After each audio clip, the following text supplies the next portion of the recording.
Welcome, Cowboy fans and Cowboy haters alike. I'm the G, and I'm the host of Let's Talk Cowboys, where we talk facts.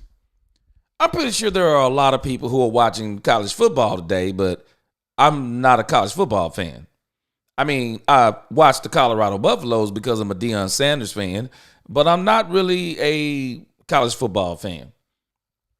But I will be more interested in past years this year than most because as the draft approaches, and I won't start talking about the draft until probably after the season is over. I mean, I'm going to try to enjoy this season as much as possible, which is some of the things I'm going to be talking about today.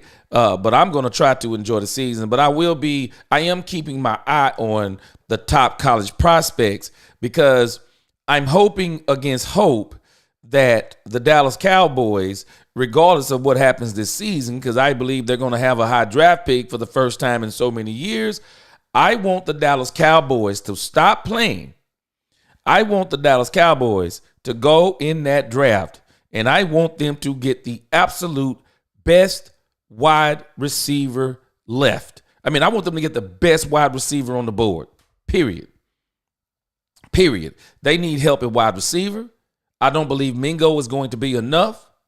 I want them to spend the second draft pick they're going to have in the second round, high second round. I want that to be a running back. I mean, if I was to get my way, the third one would be a tight end. I mean, I literally want the Dallas Cowboys to soup this offense up and hit the ground running next year. We don't need a building project. We don't need to be trying to build for 2 and 3 years. No. I'm going to talk about that a little bit as the season goes on. I don't want to talk too much about that, not right now. But I'm sorry. I want to cash in on Dak Prescott's contract. I want to cash in. I want to prove that I made the right decision with Dak Prescott's contract. But I want to talk about some other things here. I mean, it's so funny because I was trying to figure out what could I talk about today?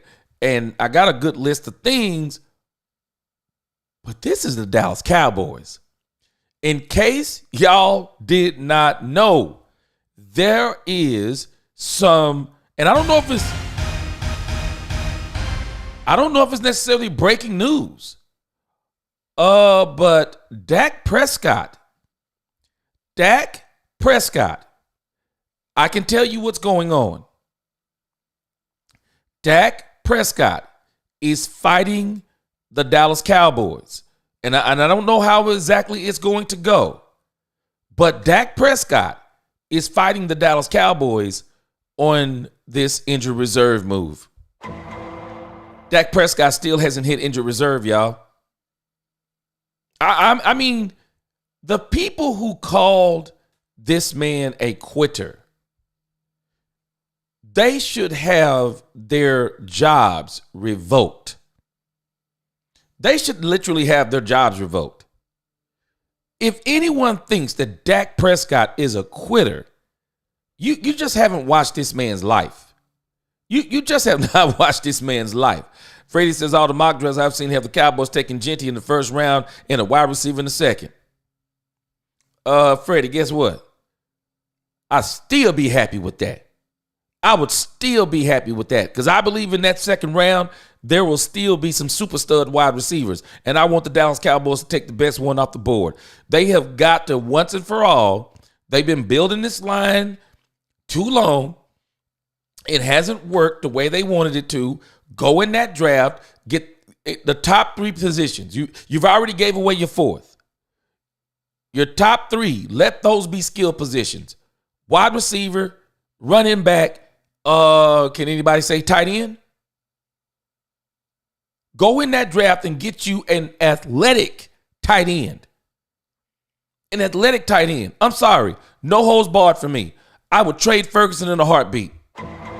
You could probably get a 4th round draft pick for Ferguson. You could get that draft pick back. Somebody might give you a 3rd. I think I'm going to talk about that a little bit today. And not in particular the draft, but I'm going to talk about some of the things that I agreed with that Mike McCarthy said in his interview.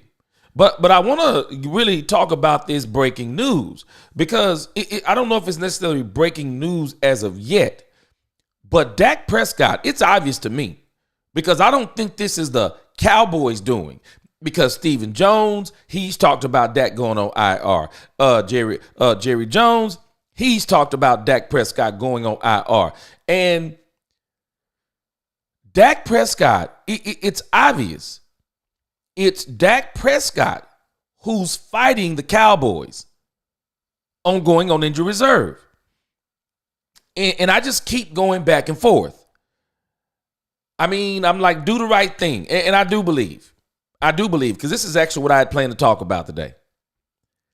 I believe that the Cowboys really need to proceed right as it pertains to this injury. And I hope Dak Prescott really thinks on this, prays on this, and him and his team really think about this decision. These hamstring injuries can end your career. They can be a reoccurring theme over and over and over. So you got to go ahead and take care of those. You have to go ahead and take care of those because if you don't take care of those, I mean, those things can keep popping up during training camp. They can keep popping up during the year. And I do think, though, with what Dak has going on, I don't know if it's necessarily would be a reoccurring injury because he doesn't have the one that my son had and most people have. You know, the hamstring that it takes, 3 or 4 weeks of rest, and then you got to keep on, you got to be fit. His is tore at the connection part. So I don't know if that is I don't know. I heard the doctors say, though, that is a major injury. So let me not say that. But, oh, yeah, Freddie. Yep. Offensive guard could definitely, if you could move Tyler Guyton back over to the right side. Everybody said he can play left, but I think you might think about moving him to right tackle. But I do think that the Cowboys may have some of those linemen already on the team. And I don't know if I say before they commit, but I would like to see a better offensive line coach come in here and see what you have, So, but we're going to talk about that more as we keep going. But, I think the Cowboys really have to, and so does Dak, make absolutely sure that you're not taking any chances with this. Man, when you start messing with your legs as an athlete, it's just not something you want to mess around with. LaQueen said, I think what he's fighting for is to be on the sideline with teammates and help them. Because you're right. I believe that's one of the major parts. Because if I'm not mistaken, when you go on injured reserve, you have to literally, you can't be with the team. You can't be with the team. If I'm not mistaken, you can't travel with the team. You can't do certain things with the team. And so Dak wants to stay on that sideline. I agree with you, LaQueen. He not only wants to stay on that sideline. And see, Dak, I'm telling y'all, I don't want it to happen. But I'm telling y'all, I would not be surprised if Dak Prescott is trying his best to get on that field Thanksgiving Day. I wouldn't be surprised. I would not be surprised. Dak is trying to get on that doggone field. He is. He's trying to get on that field. He wants to stay in that locker room. He wants to travel with the team. He wants to be involved in all of the plays. And Dak is trying to sneak on that doggone field. He is. I mean, man, these guys are out of their minds. These guys are out of their mind. Dak is trying to get on that field. He's trying to get on that field. So I really hope that he does this the right way. I understand Dak is a different kind of dog. To me, Dak isn't a pit bull. Dak is one of those killer Doberman pensions or German shepherds. I mean, Dak will get you when you least expect it. And so what Dak is trying to do, I mean, Dak's just trying to let it speak let his actions speak. He's just trying to let his actions speak. He don't want to argue with folk. I mean, even Cooper Rush said it. Even Colin Cowherd said it. Colin Cowherd said, you could go on the Dallas Cowboys sideline. And minus when Dak said we suck last week, Colin Cowherd said you could go on the sideline. And if you saw Dak Prescott and you didn't look at the scoreboard, you wouldn't know if they were winning or losing. He's even keeled. He's very even keeled. It doesn't mean he doesn't get excited and tries to pump the team up, because he does. I've seen him do it, walk up and down the sideline and stuff like that. But he's also not the get in your face type guy. He's the let's keep playing type of guy, forget the last play type guy. He's that kind of guy doing those types of things. And so Dak isn't going to argue with a lot of folk. But what he is trying to do is through his actions. Dak is saying, I'm not going on injured reserve. Tim Downey. Let me see what this, who's see Cropper. And then I'm going to show you the article here. Okay, here we go. Okay, who is this? Okay. Very interesting. Okay, I don't even know who this guy is. Maybe some of you guys do. Okay, so what's being reported by Tom Downey, he's reporting that the Cowboys have called up Cropper from the practice squad. And if you hadn't seen Cropper before, I don't even know who this guy is. He's a 6-foot wide receiver, 172 pounds. Interesting. Very interesting. I'm with you, Tom. Why in the world would the Cowboys call him up? Because if anything, they probably need to get another quarterback on the, and I don't know, the chances of both Trey Lance and Cooper Rush and Trey Lance getting hurt is probably pretty small, I would say. Probably pretty small. But it is very interesting here.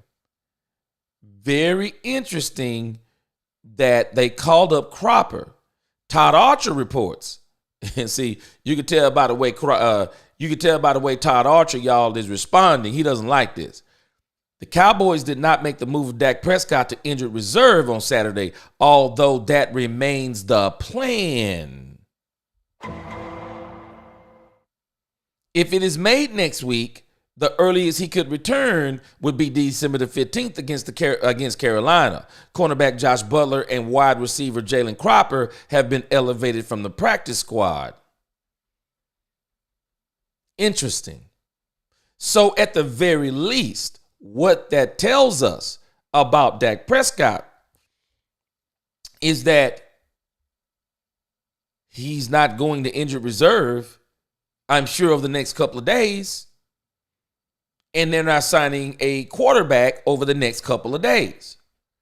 So I think from my understanding is, Dak is trying to get another opinion to see if he can get on that field. And at the end of the day, when you start talking about these second and third opinions, from what my understanding is, they kind of look at the same x-rays and then they kind of give their expert opinion on the possibilities of what could happen and what couldn't happen. So you can see RJ Ochoa, hope I pronounced his name right, Ochoa, he's not happy about this. He says not a serious franchise. Tom Pelissero, he says this leaves open the possibility of Dak returning in less than 4 games, but also means he'd miss at least 5 if they IR him later. So what's being said here? See, there's a battle going on, and that's why I'm laughing at the folk who said that Dak is quitting. No, Dak is fighting them. Dak is fighting them on this. And look at what Ian Rappaport says. Despite public comments, the Cowboys have not placed quarterback Dak Prescott on injured reserve today, I'm told. They have just submitted standard elevations. The plot thickens. The plot thickens. And so a lot of people, they're not just concerned. Let's look at the whole picture going on here. Some people are not just concerned. What they want to do is, a lot of people are saying, Dak, do not come back. We want no hopes of winning. None. That's what they're saying. We want no hope of winning. We want to lose. We want organic tanking. We don't mind competitive games. But a lot of people are saying this. They don't want to win. They don't want to win. Because I think, and I think all of us may be conflicted on this issue. Because what we really would like, myself included, I would actually like for the Cowboys to draft at the top of the draft. I would. I would like for them to be at the top of the draft. Have an opportunity to be in the top 10. And as it stands right now, I mean, top 10 is guaranteed. Top 10 is pretty much guaranteed. I mean, even if they win some games, even if they win 3 or 4 games, the top 10 is guaranteed. What's going on, Ball and Brando? Doesn't matter. The team looked terrible with Dak. Might as well see something different. Okay. All right. Dak hater or whatever case may be. And maybe you're not a Dak hater. That's not the point. It's not about how the team looked. Everyone is wanting this team to, the same thing. They need to draft at the top, because that's what some of these other teams who have turned their franchises around. Someone gave a great example of Joe Burrow. When Joe Burrow got hurt, the Cincinnati Bengals season went down in the dumps. So it allowed them again to go back and dip in that draft and get a top round draft pick and get at the top of the draft and help Joe Burrow. Even though, people don't understand. So many things matter in this game. So many things matter in this game. And that's why for me, just arguing with people sometimes is futility.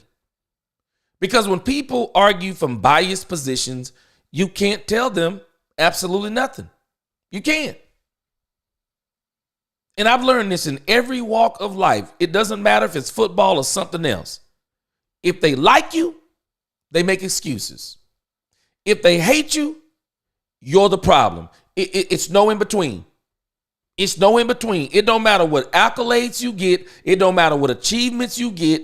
They will always find a reason that if things go well, it's not you. And if things go bad, it is you. And if they like a certain person when it goes well, it's all them. And when things don't go well, it's everyone else's fault. Because you think about it. I'm telling people they don't understand. This is more. It's more than just a quarterback not being good. No, a quarterback needs so many things going on right around them. And so many people, they ignore what is truly going on around championship quarterbacks. They ignore it. Folks act like quarterbacks who are elite, we call elite. We act like they literally step on the field and sprinkle magic fairy dust, and they play defense. They step in periodically at cornerback. They rush the passer. They do every single thing. And they're the whole reason why they win the game. The quarterbacks get too much credit, and then at times they don't get enough credit.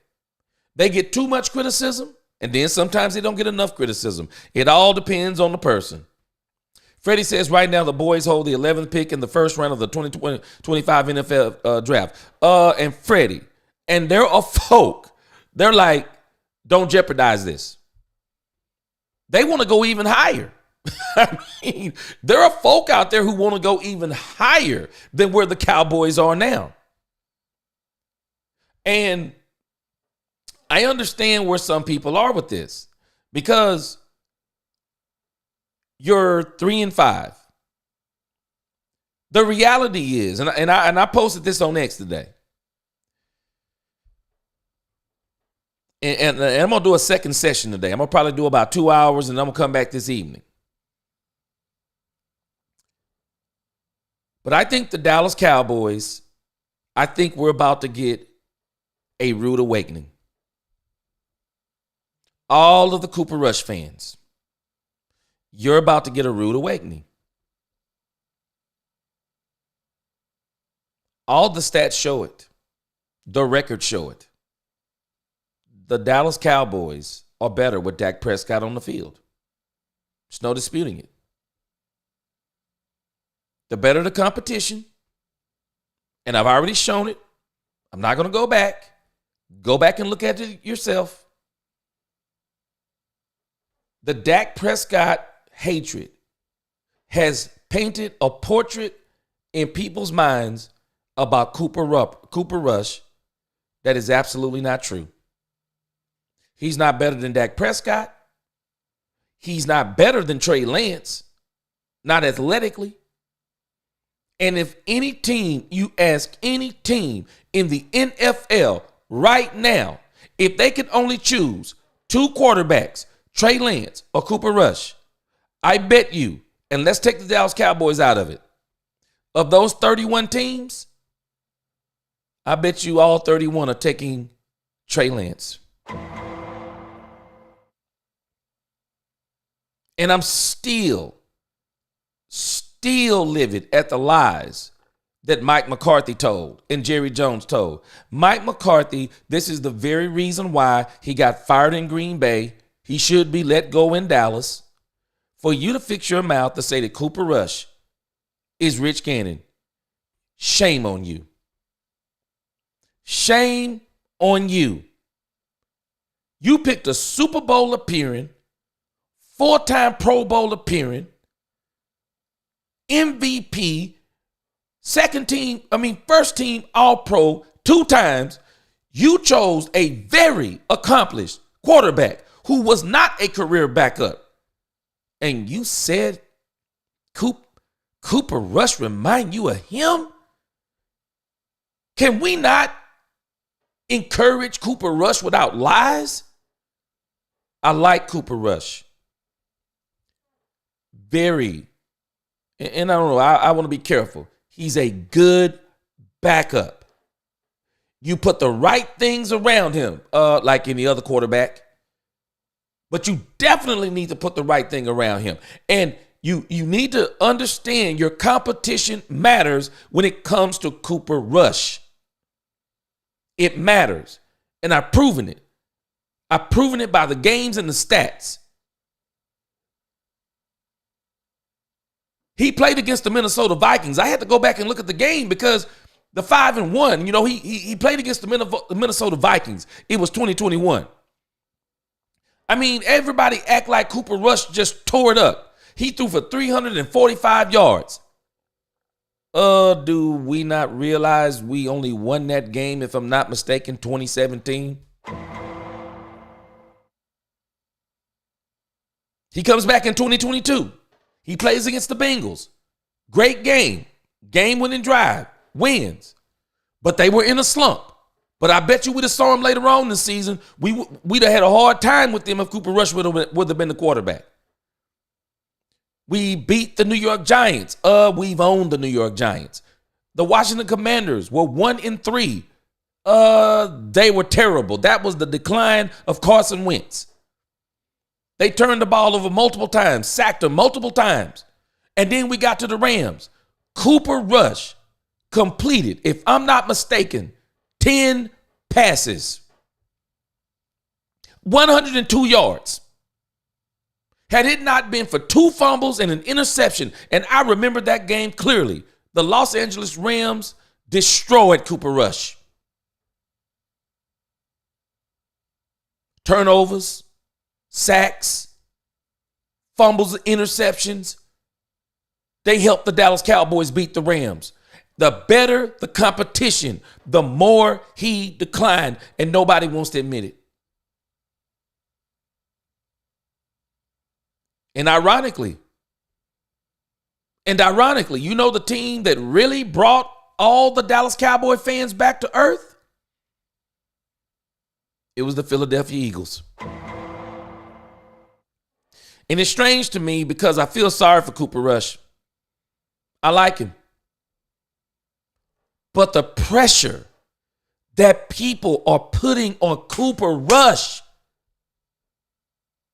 the lies by his own coach, and we already know Mike McCarthy has been proven a liar. I've proven him a liar 2 times over on this channel, and I'm going to prove him a liar again when I release another video, and I'm going to show you continuously that Mike McCarthy is a bold-faced liar. He squirreled, he lied and got he lied and got Kellen Moore out of here.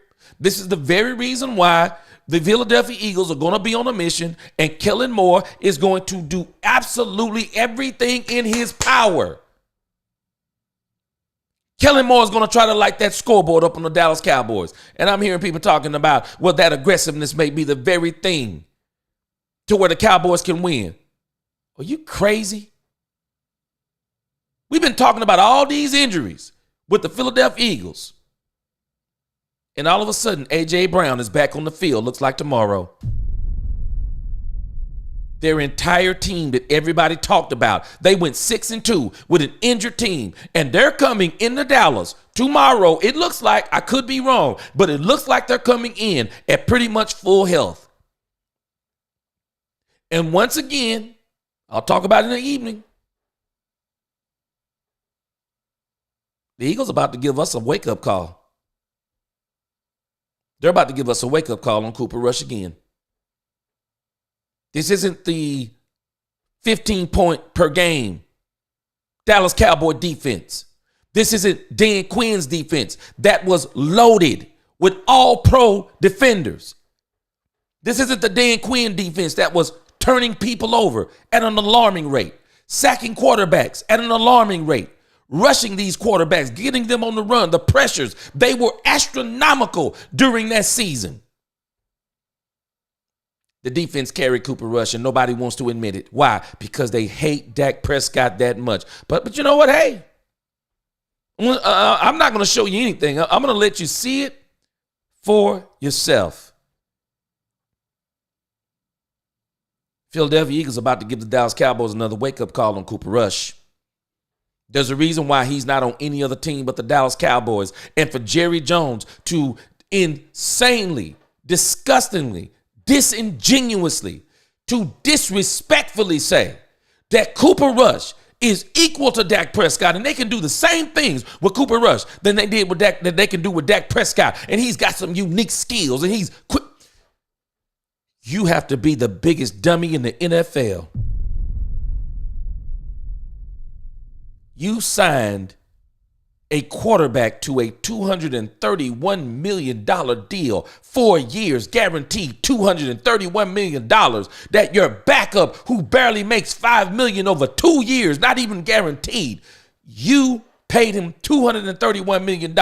I'm sorry, you probably could have got your backup, who you say is on par. Your head coach said he's on par with Rich Gannon. You said he's on par with Dak Prescott. You could have got him 2 for $20.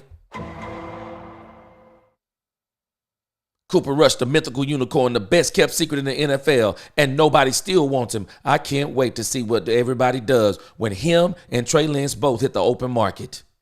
I bet you there'll be more teams offering more for Trey Lance than they do for Cooper Rush. But I think the Eagles are about to give us a wake-up call. Dak wants to stay in the mix, not so much to play because he knows he can't play no time soon. And you know, and I don't know. I just think LaQueen, he got an ulterior motive. I know, because I'm in total agreement with you. He wants to continue to be a part of the game. Dak Prescott, I'm telling y'all, if he wants to be, Dak Prescott will be a head coach in this league. Everybody already knows what his mind looks like. Everybody knows. His mind is insane when it comes to football, and all the people who know football will tell you that. P. Wang said the Eagles will beat the Cowboys 28-10. P. Wang, come back in the afternoon, because I'm gonna tell you something. We better consider ourselves lucky if it's 28-10. Solar says, I'm on the ground in Frisco right now. Everyone I'm meeting as I'm Cowboys headed to toe saying, go Rush, go Cowboys, beat Philly tomorrow. See, Solar? See what I'm talking about? Mark Holmes is reporting the same thing. Some of these same types of things. We're about to get a wake-up call on Cooper Rush, y'all. We're about to get a wake-up call. M-Track Niner says, I'm trying not to be no hater, but this guy's leading all wrong. Trey Lance over Cooper Rush. I think that's going to be the case. If Dak Prescott is gone for the season, y'all watch what I tell you. It's going to go from Cooper Rush, Trey Lance package to Trey Lance and no Cooper Rush. That's what you're going to see. Because I'm sorry, Dallas Cowboy fans, we don't have the same defense. And I don't want to watch, and I'm not being mean, I don't want to watch paint dry. I know what Cooper Rush is. I know why Jerry Jones didn't try to use him as a bargaining chip. Isn't this strange, y'all? Cooper Rush is Rich Gannon. I showed this. I'm not going to do any more research. I showed it on the channel yesterday. I got a video coming out about it today. You can see everything I'm showing you right there in black and white, blue and white, whatever it is. This is fool's gold. If there ever been fool's gold, this is fool's gold. It's not hatred. We're talking facts. These Dak Prescott haters, it needs to be studied. You won't even use reason when it comes to the backup quarterback. Go Rush. If Cooper Rush roll up in this thing, I'm going to figure out something to do. I'll get back with you on it tonight. Because if Cooper Rush roll up in this thing and he make this look like a championship level team with the way the defense has been playing, with the way Mike McCarthy's been calling plays, he walk up in this thing and make it like a championship team, well, we're going to have some serious conversations. Serious conversations. Morton says, thank you for saying that. It's some teams that if their starting quarterback gets hurt for 4 more games, they'll be done for. Dak has done everything except reach the championship game in the Super Bowl. That's it. And I keep telling folks, just like I was telling the guy today on X, do we not understand that Peyton Manning is not Peyton Manning until we watch his entire career play out? Do we not understand that John Elway was going to be looked at as an utter failure until he won those last 2 Super Bowls? And he didn't win those last 2 Super Bowls. He was a part of those last 2 Super Bowls because Terrell Davis I'm telling y'all, there's a reason why this man made the Hall of Fame. Go check the tape. Go check the tape. Terrell Davis for 4 years in this league was the most dominant running back I'd ever seen. For 4 years. That's it. 4 years. He made the Hall of Fame on 4 years. Terrell Davis was that dominant. Changed his life. Changed his life. Amtrak, what Trey last thing played real football and down there 2.5 years? Yeah, Trey Lance, he did that preseason thing, and I think he looked pretty good. But he had a couple of mistakes there. But I think they're gonna let him do the whole thing. Cooper Rush is not sneaking up on anyone, and with this predictable offense, this will be rough. Spider-Man. You know who else know Cooper Rush? Kellen Moore know Cooper Rush like the back of his hand. Philadelphia Eagles gonna have something for Cooper Rush. I'm gonna tell y'all though. I'm gonna say this part. You know who gonna give them a different look? If they can pull it off, and if they'll run the ball, because I'm telling you, if they'll run the ball, I'm gonna tell you who may be the one that keeps this game to where it's not a blowout.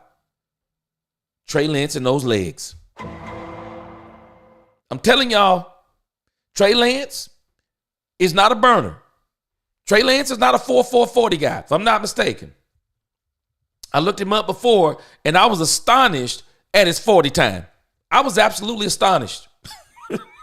I was astonished because when I'm looking at Cooper Rush running the ball, I'm like, Cooper Rush is moving on a different speed, y'all. I'm like, Cooper Rush got to be out here, man. Cooper Rush got to be out here running a doggone 4.4. Let me tell y'all something. I got a video out I released. Go check it out if you hadn't already. I got a video out on Cam Newton. I got a video out on Cam Newton. Telling Cam Newton that the Dallas Cowboys are still America's team.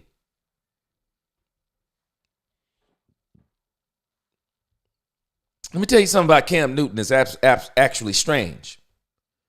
Cam Newton, for about 5 years, was the most dominant player in the league.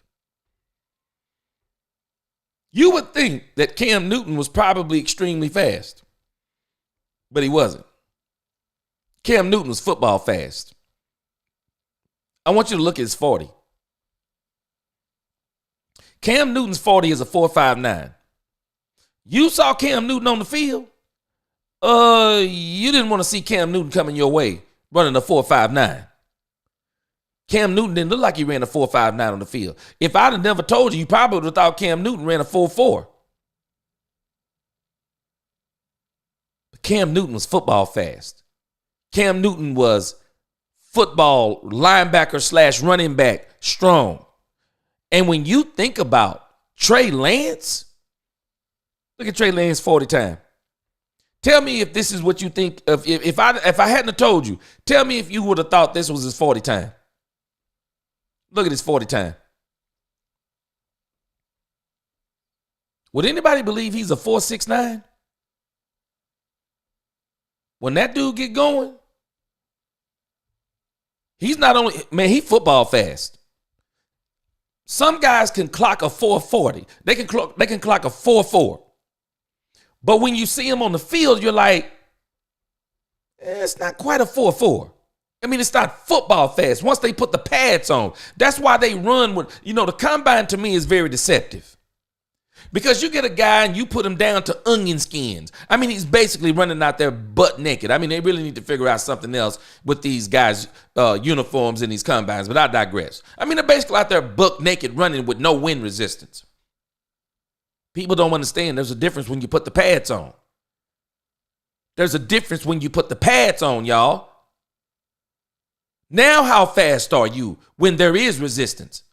Now how fast are you when somebody gets an arm on you? These smaller guys, they're fast, but someone gets an arm on them. They don't break arm tackles well.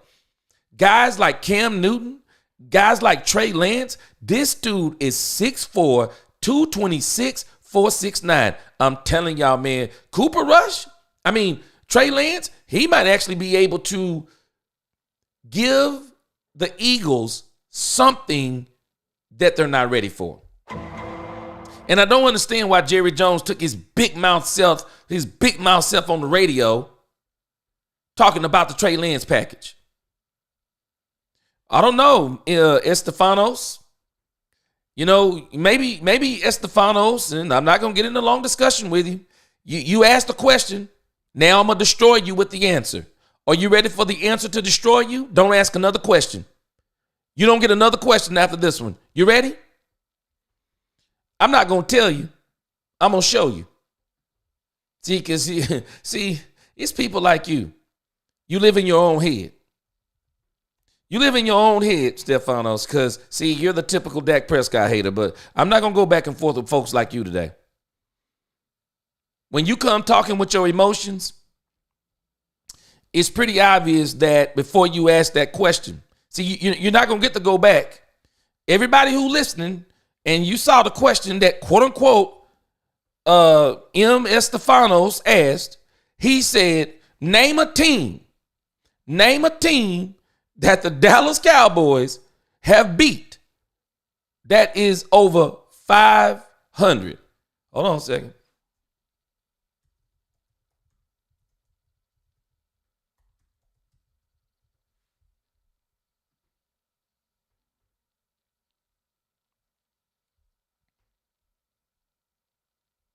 Y'all ready for this? You want to know why this is Let's Talk Cowboys or We Talk Facts? Feast your eyes on this.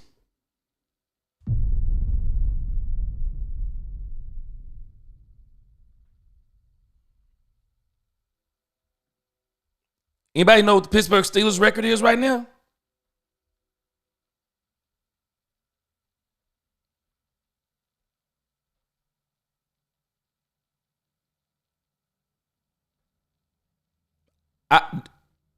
Y'all help me out. Y'all help me out because we always got some hater want to roll in the chat. Name a team that Dak Prescott. I'm going to show you how I know that people don't think before they talk.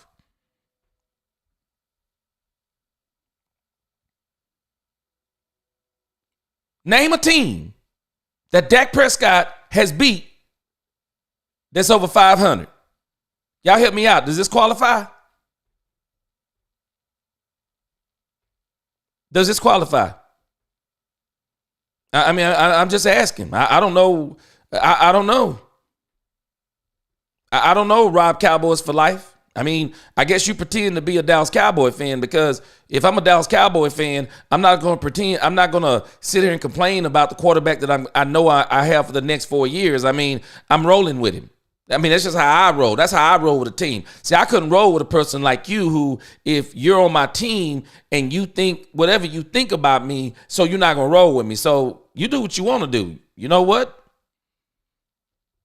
Find somebody else to go to.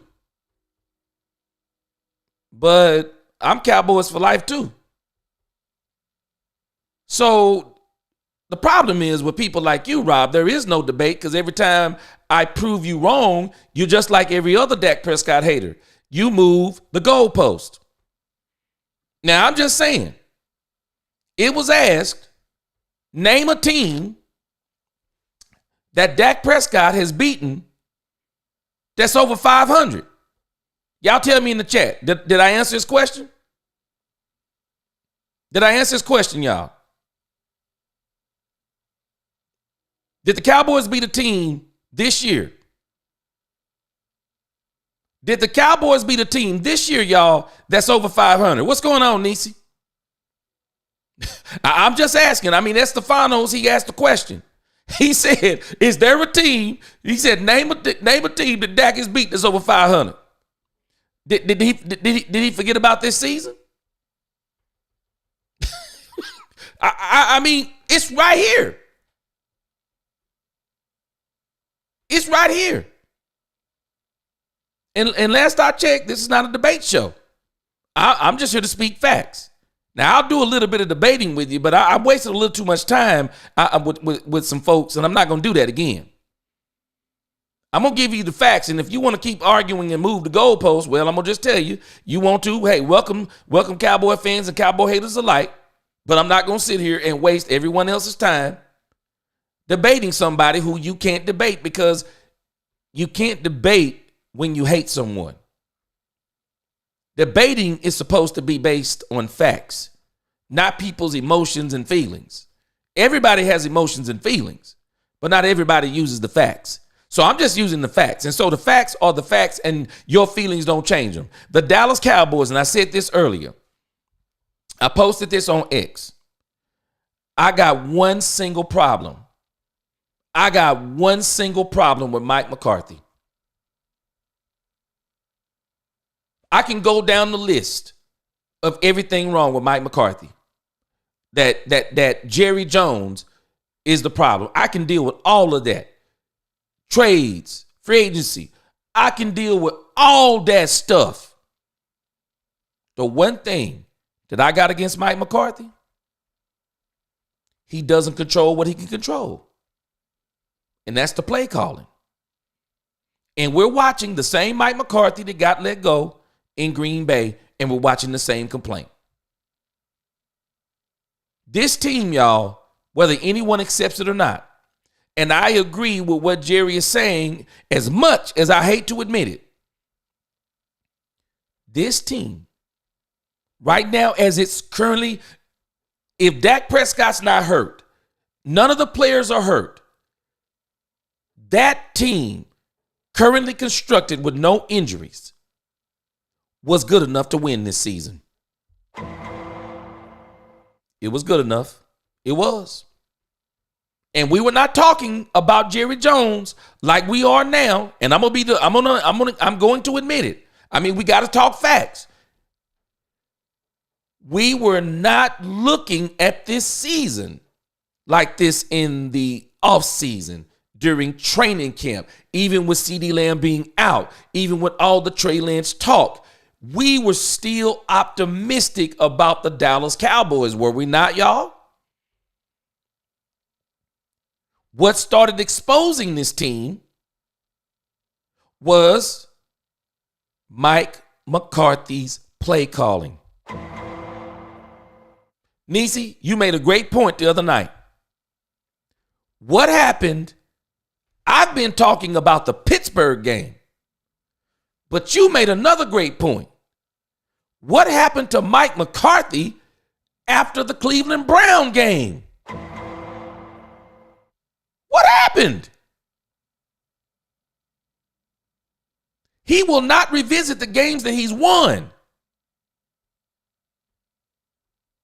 He, for some reason, and I think a part of it is he's battling Jerry Jones. And I think we finally heard the first evidence that there is something going on between Mike McCarthy and Jerry Jones. And Mike McCarthy is very resentful. He destroyed Jerry Jones at that podium. Everything wrong with this team, everything that's been wrong with this team, why they haven't got over the hump. Mike McCarthy spelled it out, and he spelled it out clear. Poor player development, drafting for needs rather than the best player on the board, all the players not being signed, all the veterans, all the free agents not being signed, being in training camp in April. And I don't know, I caught this after I made the video last night. Mike McCarthy destroyed Jerry Jones on a point that I didn't even bring out. Mike McCarthy said, your best opportunity to win is if you got all the players in April. Your best opportunity to win is in September. And it dawned on me why he said it. Because of the shortened preseason. And how everyone is scrambling to kind of get their team together and figure out what they are in the first 4 games of the season. Mike McCarthy is saying, had we had the whole team intact in April, got everybody in here in the early mini camps, got everyone in here at training camp, and then we hit the field in September, we hit the ground running, and while everyone else is trying to get it together, we can sneak in 3 wins, be 3-1. 3 wins rather than being 2-2. We could sneak in 3, maybe even 4 wins and catch some teams off guard. Nope, we were not ready. I'll give him that. But my problem with him is he still didn't do the part he can control. The play calling. Lord Nova says, I want to win. Man, I'm going to tell you something, Lord Nova, boy, there's a lot of people that would argue with you. Amtrak, play Rich Gannon. Made it to a Super Bowl, didn't and didn't it? I mean, Amtrak, I didn't even understand that one. You compared Cooper Rush to Rich Gannon? Call him good all you want to. But don't compare him to Rich Gannon. Stop it. Rich Gannon wasn't even a backup his whole career. This man was a starter and made it to the Super Bowl. That's just shameful what we do. Lance reminds me of Colin Kaepernick when he runs. He's a long strider. Let me tell you something, Spider-Man.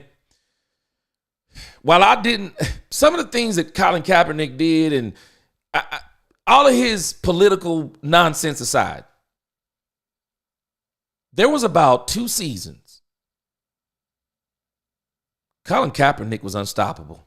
Colin Kaepernick was unstoppable, man. And I think they cheated him out of that Super Bowl. I really do.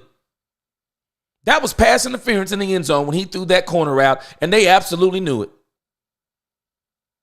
They cheated Colin Kaepernick. There was a 2-year span. Colin Kaepernick was unstoppable. He was. Joseph Football says went 4-1 last time Dak was hurt. Joseph, I cannot have this discussion with people like you. I can't keep having it. You're talking out of hatred. I have shown 2 times. I'm going to release the video tonight. You don't have to, the things that really perplexes me about being a Dallas Cowboy YouTuber is I don't understand why the Dallas Cowboy haters come onto the Dallas Cowboy channels. Why don't you start your own channel and just make it about hating Dak Prescott? I mean, I got some pretty good equipment here, but you could just take your cell phone and get your own channel. Don't troll my channel, Law Nation, Dak Attack, Mark Holmes, Cowboy, Boss Cowboy, Sports Junkie. I mean, I'm sure I'm missing some. Why are you trolling us? Why do you not go and get your own channel and have your own voice? Because I promise you, I won't be on there. And the people on this channel, I promise you, they won't be on there. You'll get exactly what you want. You will get a bunch of Dak Prescott hating, Cooper Rush loving, whatever else you want to call it. You'll get your own fan base. What is y'all's problem? Why do y'all come here? Why? You're actually showing how foolish you actually are. Because if you're speaking that much truth, I'm sure there's some people who will listen to you. Freddie, did I not tell the truth? I mean, I've been telling the truth every time somebody's asking a question. They just keep moving they just keep moving the goalpost. It needs to be studied. How did we beat the Pittsburgh Steelers? I can tell you how we beat them. We literally dominated the Pittsburgh Steelers. We dominated them. Dak Prescott got a little bit greedy. Went for a couple of them he shouldn't have went for. But it's amazing. Y'all, isn't it strange how the whole world, including Emmanuel Acho, including James Jones, including Shady McCoy, including Chase Daniels, do y'all remember what they were all saying when Dak Prescott threw that touchdown to Tolbert on that crossing route?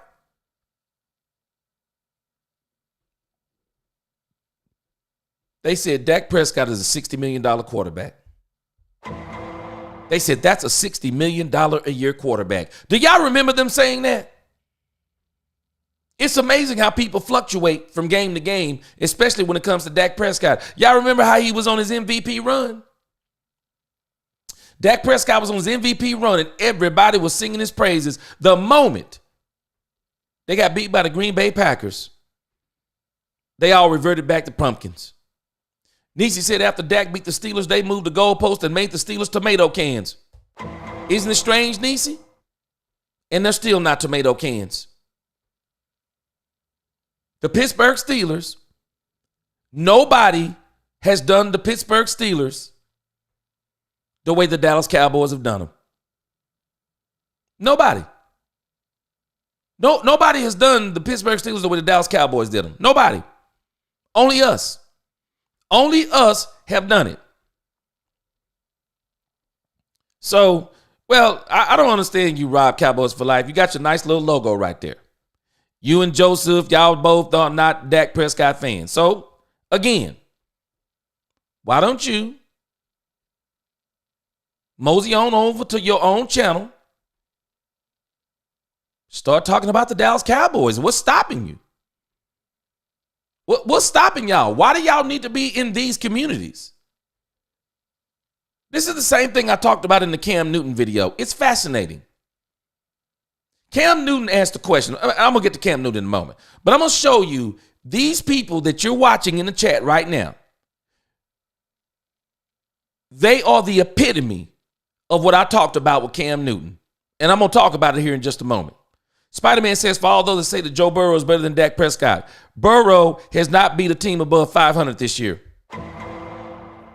Now, we're going to move the goalposts because that's Joe Burrow. And you can't talk bad about Joe Burrow, Spider-Man, because it's going to be everybody's fault other than his. It's going to be everybody's fault but his. No, David J. You can't say that he got 36 wins. You can't say he has 36 wins in the last 3 seasons because it wasn't Dak Prescott. No, it was all luck. Life without Dak is going to be great. We're about to see. We're about to see. And we're not denying that Joe Burrow is not good. I mean, actually, you think about it, Spider-Man, it's an actual travesty when you think about the season that Joe Burrow is actually having. Joe Burrow is lighting it up out there. They're just getting beat. I mean, they're just getting beat. And the real travesty was I watched the game on Thursday night, and I was actually mad for Joe Burrow. I mean, they late hit Joe Burrow. I mean, there were pass interferences. That last play was pass interference. There is no reason why Joe Burrow shouldn't have won that game. In the NFL, I posted this today. The NFL ought to be ashamed of itself for what they allowed to happen to Joe Burrow. I mean, I haven't seen anybody all season. I mean, I haven't watched all of the Ravens games. I mean, but the Ravens have been absolutely mauling teams on the ground. And the Cincinnati Bengals, man, give that defense some credit. They nullified. They almost nullified Derrick Henry. And I had a flashback just for a moment. I was like, maybe that's what Derrick Henry would have looked like in Dallas. Because they couldn't block for Derrick Henry.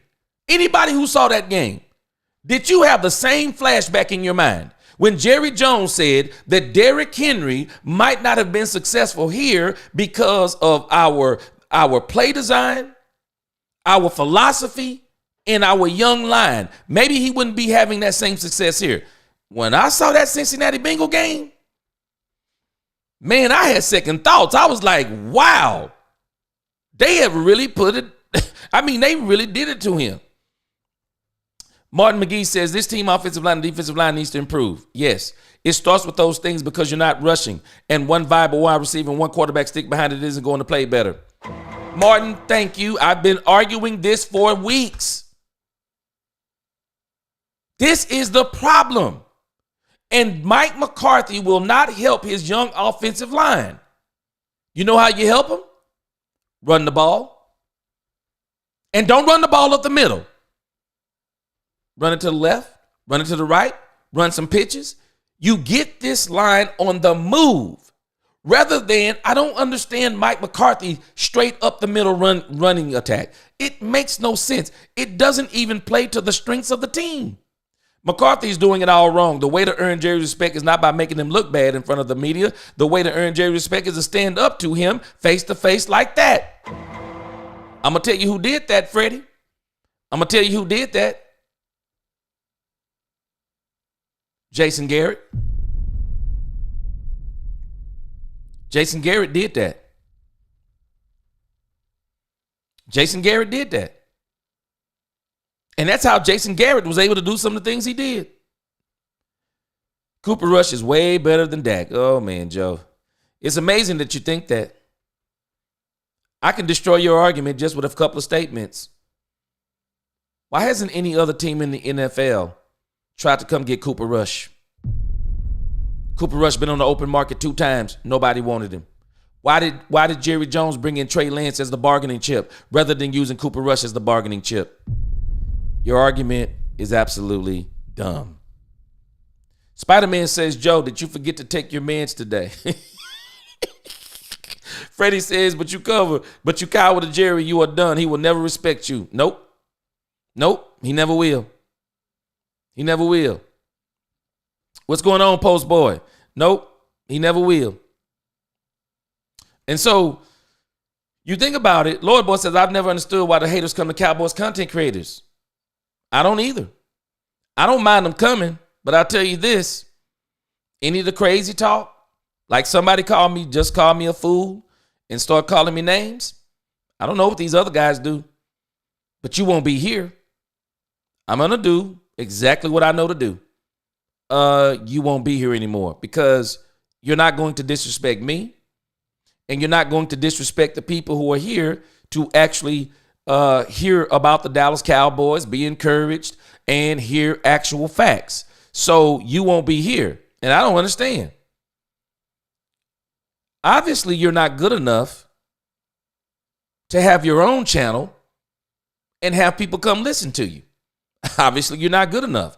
The Queen says, why are you haters in here anyway? Everyone just going to block you or diss you. We like Dak and the boys, so go already. It's that simple. You know, DJ, it's strange. You said they don't like the black quarterback. But you know the thing about Dak Prescott, though, DJ, that I don't understand? Even black folk hate on Dak Prescott. I mean, it's not white folk, man. It's like they all hate on, and they ignore everything he does is good. The one thing about me, I don't care how bad a person is. This is why I keep prefacing what I'm saying about Cooper Rush. I like Cooper Rush. Cooper Rush is a good backup quarterback. But I'm not going to lie to myself. I'm not going to compare him to Rich Gannon. That's a bold-faced lie. He cannot do everything Dak Prescott can do. That's a bold-faced lie. And if he can, Jerry Jones, shame on you. Because you literally could have signed Cooper Rush this year for 2 years on. Just sign him for 2 years. Let Dak Prescott walk, because I'm telling you, when he walk, Dak had a market. Folk who don't know football don't understand. You don't negotiate a $231 million guaranteed deal. You don't get to negotiate that deal unless you can tell somebody, and if you don't sign me, I got A, B, C, D, E, F, G. They're all waiting to give me even more money. People don't understand, man. Dak said it. This ain't football, man. It's not just football. It's a business. This is a business. And so I mean, the Gannon comparison is wild. It's crazy. I mean, I can encourage him without saying lies. I don't need to say he's better. I'm not even going to indict myself. I'm not going to indict myself and say, yeah, my backup is just as good as my starter. What? And you signed your starter to a $231 million deal. I'm going to tell you to your face, man, you stupid. I mean, that's crazy. That is absolutely crazy. Why do I need my backup if he can do everything? I mean, why do I need my starter if he can do everything my backup can do? People don't understand what's being said. This is all a game. Give me a wrench, Dre. I keep the haters out in line. Hey, man, I'm just going to encourage them. Go and do your own thing. Why don't you go and do your own channel? That's all you have to do. DJ says, I'm going to tell the truth just like Trump supporters. He says for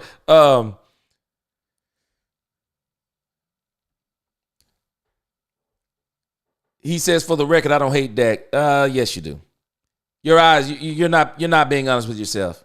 I keep asking folks, name me an average quarterback who is second team All-Pro, runner-up for MVP, 36 games, 3 12-win seasons, all the accolades. You can go down the line. There's been no better quarterback in the league other than Patrick Mahomes.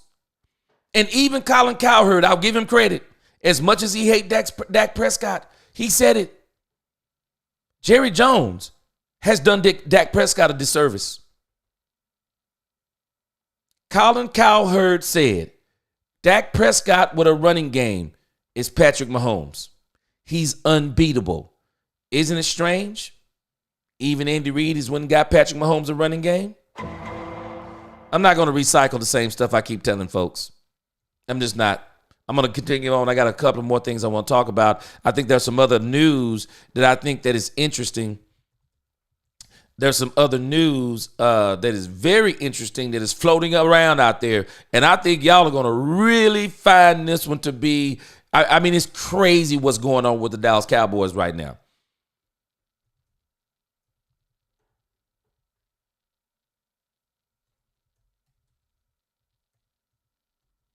Hold on a second. I just want to pull something up.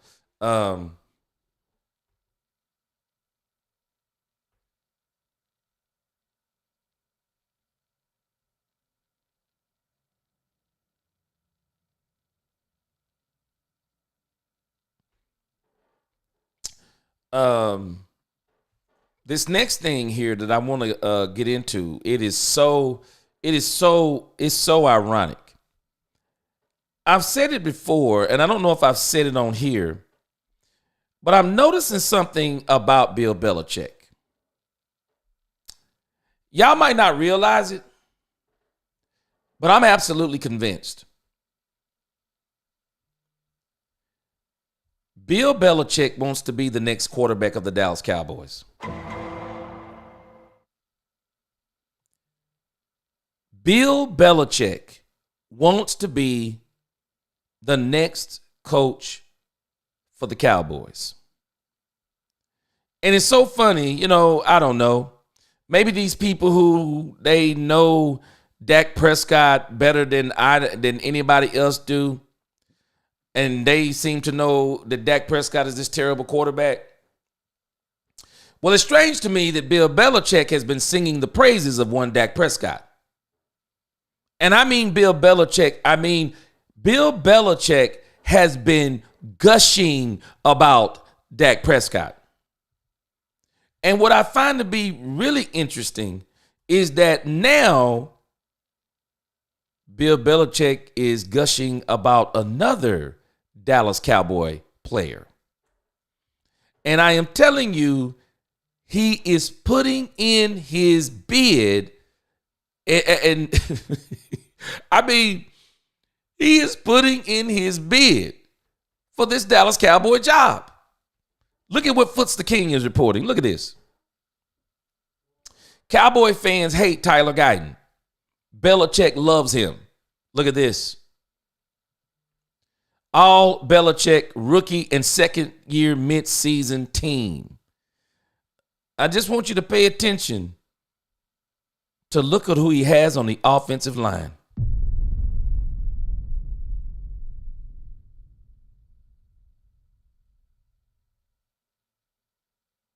Would anybody agree with him? Would anybody agree that Tyler Guyton, would he be on their all team, their all rookie and second year midseason team? Do y'all know that Bill Belichick is sending out little signs to Jerry Jones? Bill Belichick is saying, and as weird as this is, I mean, Bill Belichick is kind of saying in a sense, hey, Jerry, I like what you're doing. I like what you're doing. I'm sure that there are many people that would not agree with Bill Belichick, but I think Bill Belichick is saying something that's even more profound. I think Bill Belichick is saying that I can work with what you have, Jerry. I think that's exactly what Bill Belichick is saying. He's saying, I can work with what you have. Let me work with it. I think Bill Belichick is telling Jerry Jones, I can turn this team around. I can. The real Daryl says the topic of race, Cowboys and non-Cowboys have trashed Romo as being sorry.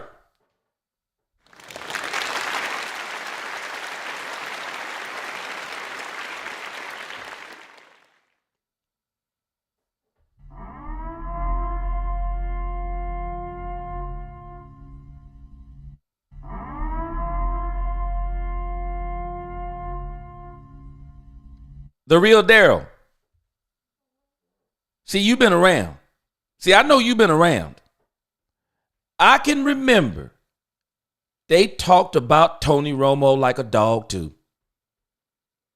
Called him Tony, oh no. Tony used to make some mistakes. And I'm going to tell y'all something. I'm not going to do it in the regular season. But I'm going to show y'all. And I know some folks not going to like this, but I'm going to show all these Dallas Cowboy fans.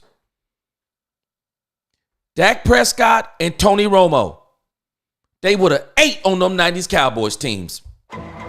They would have ate, man. Folk don't understand something about that doggone Tony Romo, even though he stayed injured. Tony Romo was an athlete. Straight up athlete. Tony Romo can play some football. You don't make it to the pros the way Tony Romo did unless you can play some football. And I'm going to tell you something. You're crazy if you don't think Dak Prescott can play some football. Dak Prescott earned every bit. He wasn't a top recruit.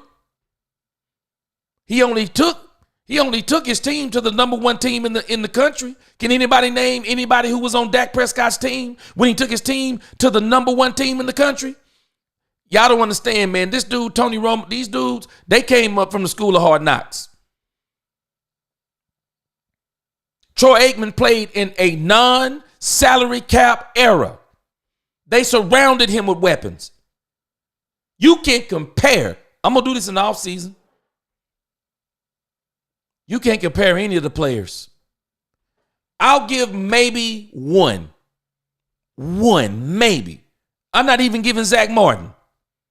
There's only one player, maybe, that Dak Prescott has played with, and Tony Romo both played with. Maybe Travis Frederick. Travis Frederick was a freak. He really was. Once in a generation center. Travis Frederick was unbelievable. I'm going to show y'all in the offseason. We're going to go down that Dallas Cowboy 92 through 96 squad. Man, Tony Romo and Dak Prescott ain't played nowhere near with the talent that Troy Aikman played with. Troy Aikman literally played with a doggone super team. And folks so silly, they don't know football. They so silly. They don't even realize the defenses Troy Aikman played with. Troy Aikman played with bona fide defenses. Dak Prescott and Tony Romo ain't sniffed the type of defenses that Troy Aikman played with. They haven't. They haven't. That's why I laugh at folk. They talk about they're always trying to compare. And this is the problem with so many Dallas Cowboy fans. They did it to Tony Romo, always comparing him to the past. Same thing they did to do to Dak Prescott. No matter what he does. I appreciate you, LaQueen. Yep, don't entertain him. I'm going to entertain him. I'm just not going to entertain him now. You see why I'm just going past? I'm going to entertain him. I'm just not going to entertain him now. I'm going to encourage them. Get your own following. Don't try to clout chase another man. Go get your own following.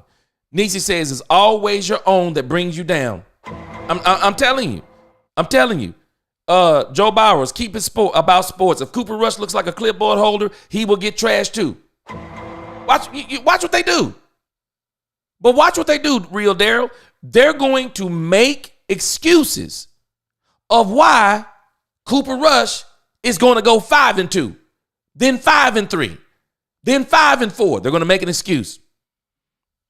Freddie says, when boys hate who call themselves Cowboy fans call me names, I just tell them, yeah, I might be that, but I know more football and more about the Cowboys than you ever will learn. Man, I've been here for a long time, man. And a lot of us that's in here, we've been in here for a long time. A long time. Nobody cares about getting to and losing in a championship game. Did the Mavs have a parade after they lost the finals to the Celtics? Yes or no? I will agree with Jerry Jones on this.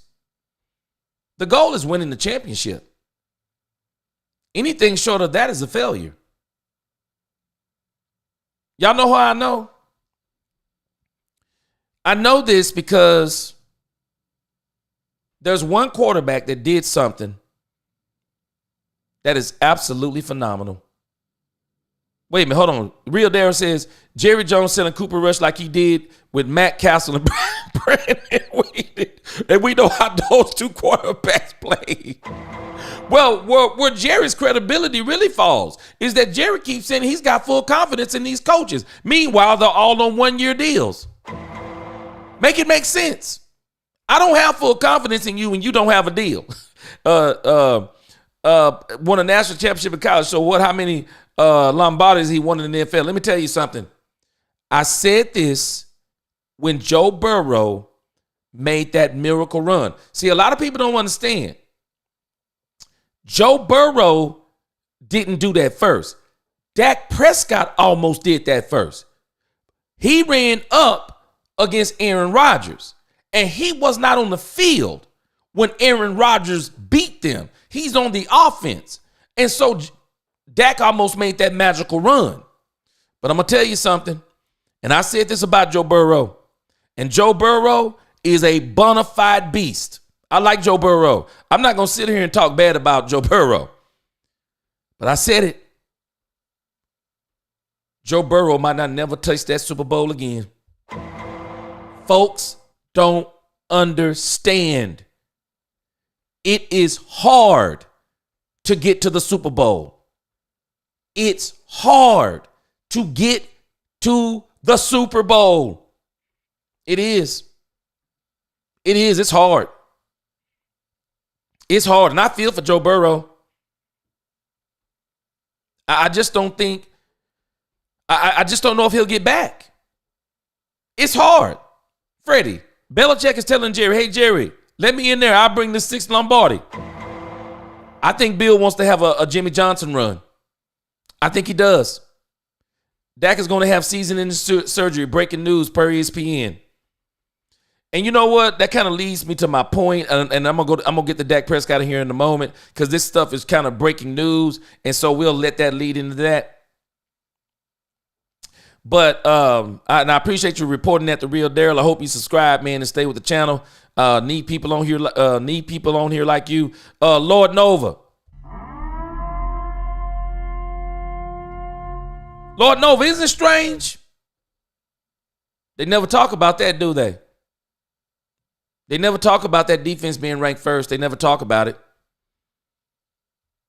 Nisi says, gee, I get it now. People have drunk Jerry Kool-Aid wanting Dak to do more with less. He has never had a complete team. There was always something lagging.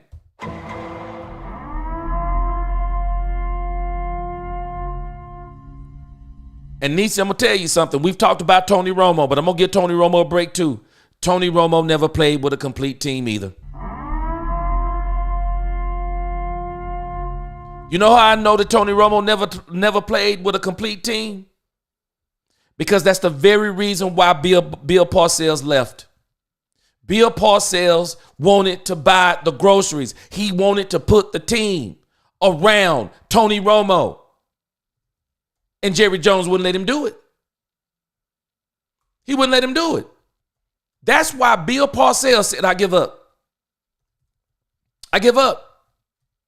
And I believe that Bill Parcells, had Jerry Jones let him do it, if Jerry Jones would have let him do it, Bill Parcells would have built a team around Tony Romo, and Tony Romo could have hosted that Lombardi trophy, as Freddie is saying.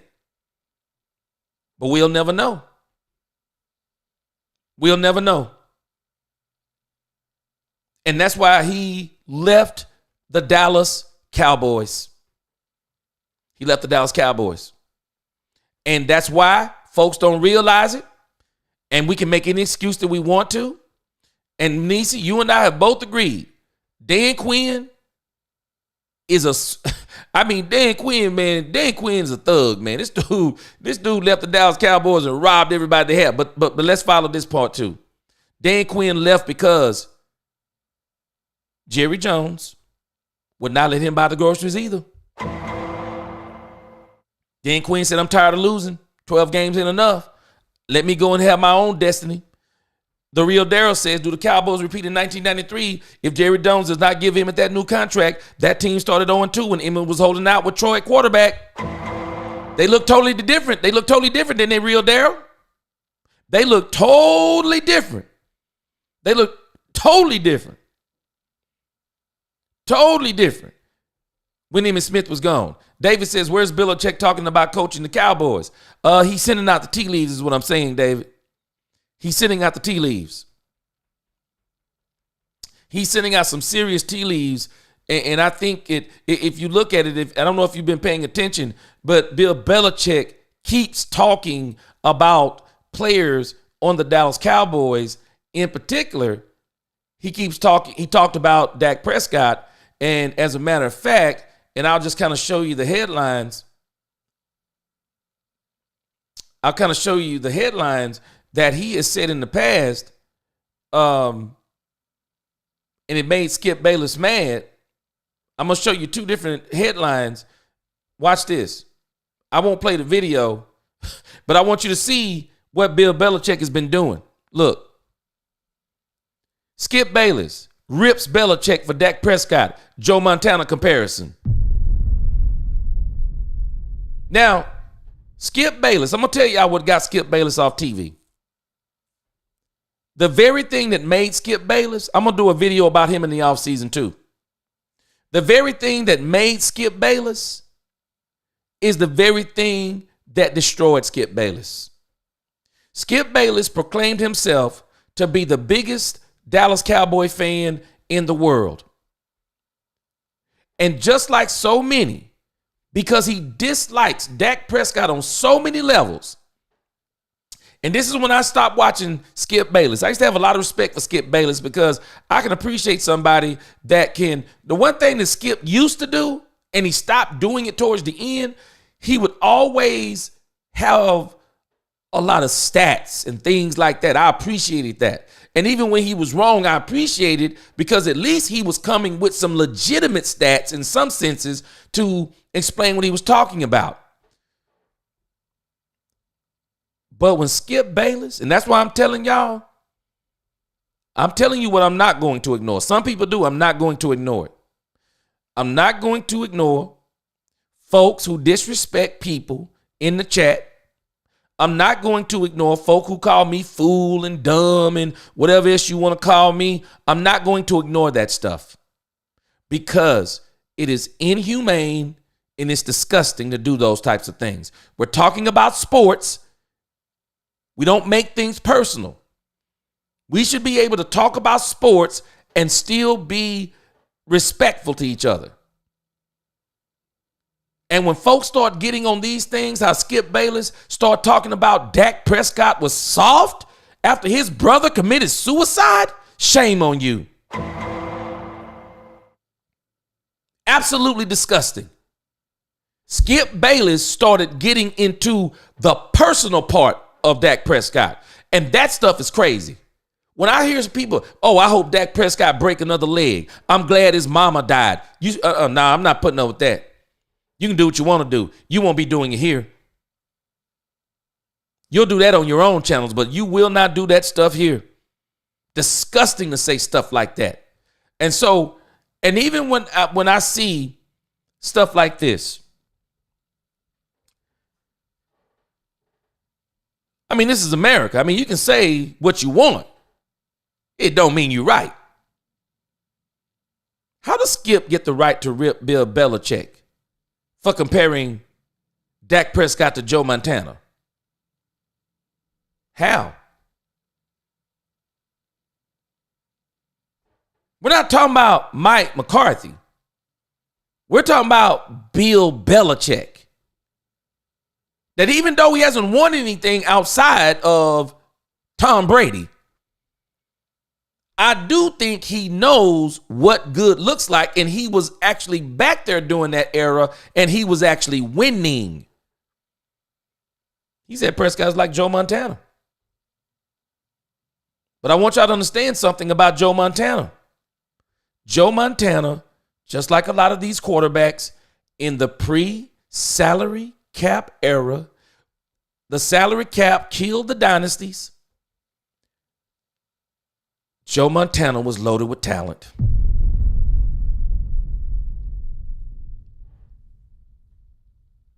Joe Montana was loaded with talent. Joe Montana never did what Tom Brady did. And this is why right now someone was talking about Patrick Mahomes being the GOAT. I can't agree with you. I want to see this young man's career play out. Because Tom Brady won 7 out of 10 Super Bowls. And folk don't realize the most impressive Super Bowl to me, outside of the Atlanta Super Bowl, that was pretty impressive. I mean, that comeback is crazy, but the defense has a lot to do with that too. But the fact that they gave him the opportunity and he took advantage of it, it's fantastic. But you know what? The one Super Bowl that impressed me more than all the rest is when Tom Brady went to the Tampa Bay Buccaneers and did it without Bill Belichick. Y'all do not understand how hard it is to go and do that with another team. There are very few that can pull it off. And the one thing that I never saw Joe Montana do Joe Montana left the San Francisco 49ers after he was pushed out by Steve Young. He went to the Kansas City Chiefs and he got close. No sombrero. He didn't do what Tom Brady did. And I'm saying this because this is another reason why I think that Bill Belichick is vying to get the Dallas Cowboys. And I've said it before, and I posted it on X today. If you don't follow me on X, go follow me. I believe that Bill Belichick can turn the Dallas Cowboys around. I do. But the only way Bill Belichick can turn this team around is that he's got to bring Josh McDaniels. And Jerry Jones can't let him pick his quote-unquote own defensive coordinator. What's going on, No Cap? I appreciate you being in here, man. You're a 49ers fan, but you be in here. I appreciate you. Spider-Man says, can you imagine what Belichick could do with Parsons? This is the same man that coached Lawrence Taylor. Spider-Man? You better believe it. You better believe it. I'm telling you. And real Daryl, if Jerry will let him, he will bring some discipline. No cap. I got your attention, didn't I? Yep. Montana got to the NFC Championship game. And make no mistake about it, man, Montana was good. I mean, he was. Surrounded by weapons, though. Surrounded by weapons in San Francisco. And the reason why I say he didn't succeed in Kansas City, watch this. He didn't have the same weapons that he had in San Francisco. No cap. Help me out. See, a lot of folks don't understand this. A lot of folks don't understand this, Cap. Help me out. Anybody know who Joe Montana's coach was? See, a lot of folk don't understand. See, we think it's all about that player. We think that great quarterbacks go and make terrible coaches Super Bowl winners. Do we not understand that is not actually how it works? It doesn't work like that. Great quarterbacks don't make terrible coaches look good. Great coaches make good quarterbacks great, and they take great quarterbacks to Super Bowls. You don't leave Joe Walsh and think you're going to have the same success in Kansas City. You don't leave Joe Walsh. Folks don't understand, and this is why I was telling the guy today. Coaching matters. Patrick Mahomes with the Chicago Bears. What if the Chicago Bears, rather than Mitchell Trubisky, what do y'all think happens to Patrick Mahomes if the Chicago Bears, the quarterback killers, get Patrick Mahomes? What do y'all think happens? I promise you we're not having these conversations. We're not having these conversations about Patrick Mahomes. I saw Patrick Mahomes in college. What was he talented? Yes. Anybody notice he didn't win the national championship? It's strange he didn't win the national championship because I would dare say, would anybody argue that during his run and in that run where the Alabama Crimson Tide, the Clemsons of those, or whoever was the champions of that era, whatever was going on. I mean, even Baker Mayfield was battling Patrick Mahomes. Would anybody say now that those quarterbacks are better than Patrick Mahomes? Then why was he not in those national title games? And they had lesser quarterbacks.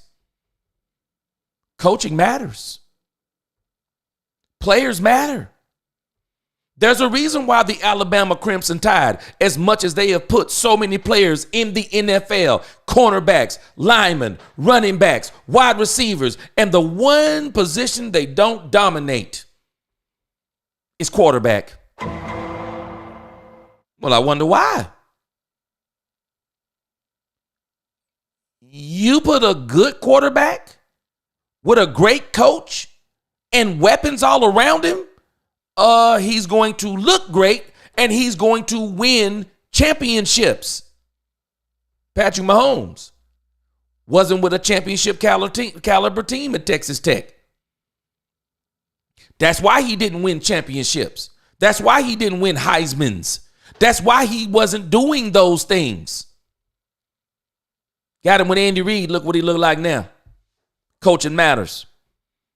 I hate most 49ers content creators. Hey, well, you welcome here. We need a running back.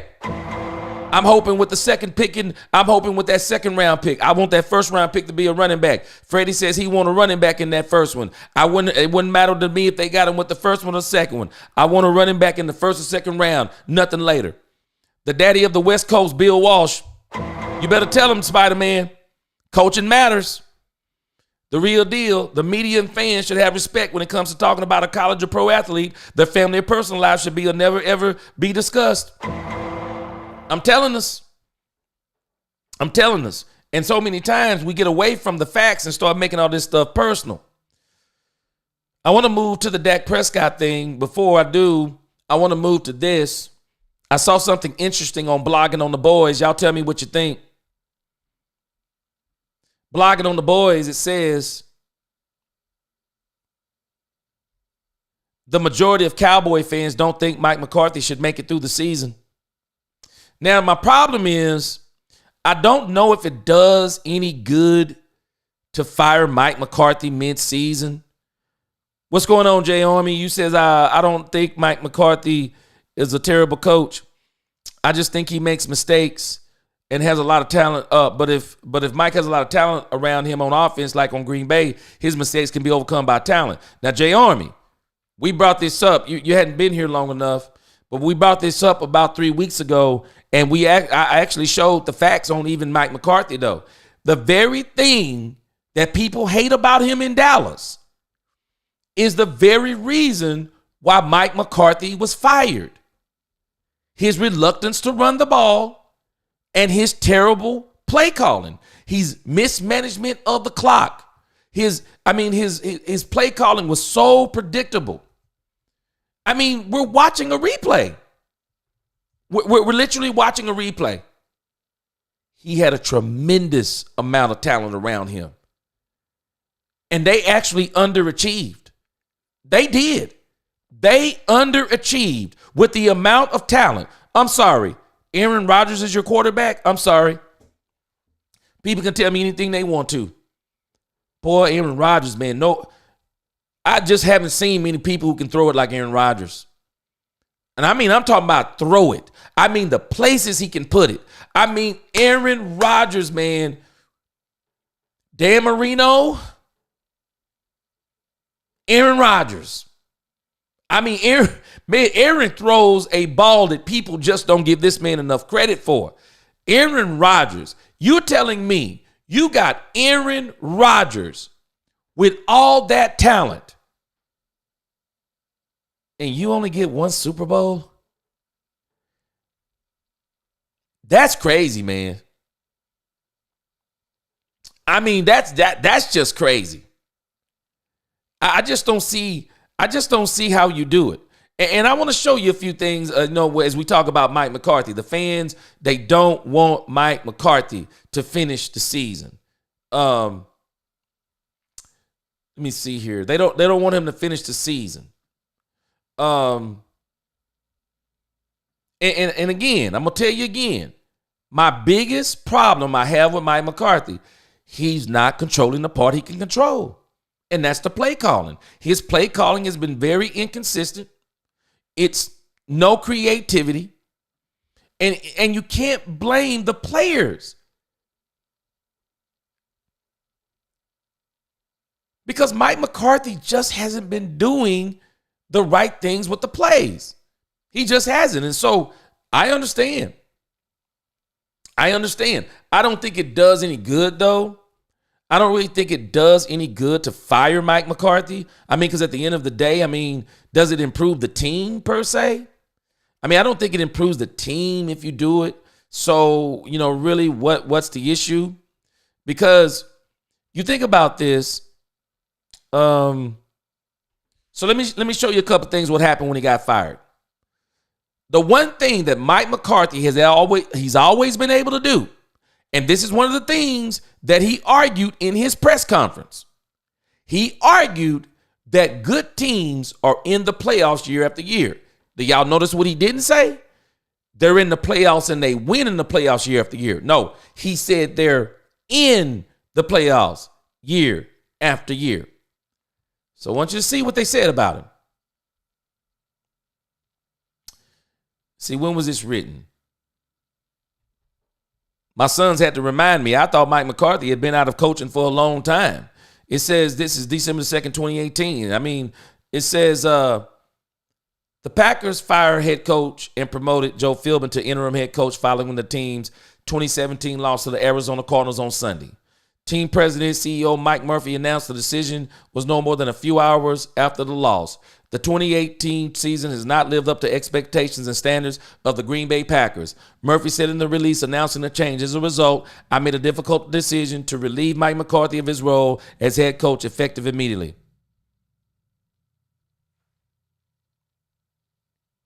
Do we not realize we could literally scratch out 2018 and put in 2024, and we could put in Jerry Jones, and this would sound exactly the same? It would sound exactly the same. And I know there's been some injuries, but the injuries hasn't been the problem. The problem is the play calling. Doing stupid stuff like fake punts at the beginning of the third quarter. Poor clock management. Won't stay with running the football, even though he says we need to consistently commit. We need to consistently run the football and commit to running the football. Well, Mike, you got control over that. Why won't you do it? And if Jerry Jones won't let you do it, then doggone it, what can he do? But he can't even fire you on the last year of your deal. Well, can you just come out and tell us? No, Mike hasn't been controlling what he can control. Mike McCarthy has always been a master of doing this. Look at this. Look at the record he amassed with Green Bay. He was 125, 77, and 2 in 13 seasons, a 15-1 record a year after he led the 6-seeded Packers on an unlikely playoff run that culminated in the team's victory of the Pittsburgh Steelers in the Super Bowl. He went 18-10 in the postseason with the Packers, a mark that could have been at least one win better had it not been for the Brandon Bostic's fumble of an onside kick in Seattle in the NFC title game in 2015. I remember that. Prior to his time in Green Bay, and talks about what he did, but the move was a surprise, but the timing was. McCarthy's grip on the offense had become a detrimental one. Sound familiar? Does this sound familiar to anyone? Do you realize this article could literally be from 2024? The move wasn't a surprise, but the timing was. He lost the grip on the offense. And we can blame that on Jerry Jones. How do we blame it on Jerry Jones and he did the same thing in Green Bay? After amassing a huge amount of wins, after winning a Super Bowl, as the once explosive Packers, the once explosive Dallas Cowboys in 2023. The once explosive Dallas Cowboys. And we won't say 2022, that was Kellen Moore. 2023, that was Mike McCarthy. The once explosive Dallas Cowboys turned into a largely what? I've used this word pertaining to Mike McCarthy, inept. Save for when Aaron Rodgers was left to improvise by playing sandlot football. Did I not tell y'all this the other day? Aaron Rodgers bragged about that Dallas Cowboy game when they beat Dak Prescott his rookie season. Aaron Rodgers was bragging on Dak Prescott then, talking about how good he was. Aaron Rodgers, they threw the play in the trash that Mike McCarthy called, and he drew up a play in the dirt. This is what they're talking about. Improvise by playing sandlot football. Dak won't do it. Aaron Rodgers said, I'm the franchise. I will do it. Everybody knows Aaron Rodgers is as arrogant as they come. He's arrogant as they come. He's the reason why Salah is out. Aaron Rodgers is as arrogant as they come. It turned largely inept, save for when Aaron Rodgers was left to improvise. People don't even give Dak Prescott credit. Y'all want to know why people were asking why Dak Prescott hasn't been running? Because Dak Prescott's improvisation in that 2-minute offense, his improvisation scrambling out of the pocket, his improvisation added up to some of those records, some of those games that they were winning. Dak was doing that. We'll never give him credit for it, though. And Aaron Rodgers was doing some of those same things. It even happened in Mike McCarthy's final game Sunday when Rodgers dropped, surveyed, and pointed to a spot in the end zone as a destination for his receiver. He completed the pass to Devontae Adams, but the rest of the game, much like the majority of the season, was an example of an offense not utilizing its weapons because it was too clogged to get it going. Tell me that isn't Mike McCarthy in 2024. Tell me it's not. Tell me that's not Mike McCarthy in 2024. Tell me it's not. That article is written in 2018, y'all. 2018. And that article is reading like November the 9th, 2024. Tell me I'm lying. Tell me I'm lying. No Cap said the season should now be about letting Lance play and getting the best draft pick possible.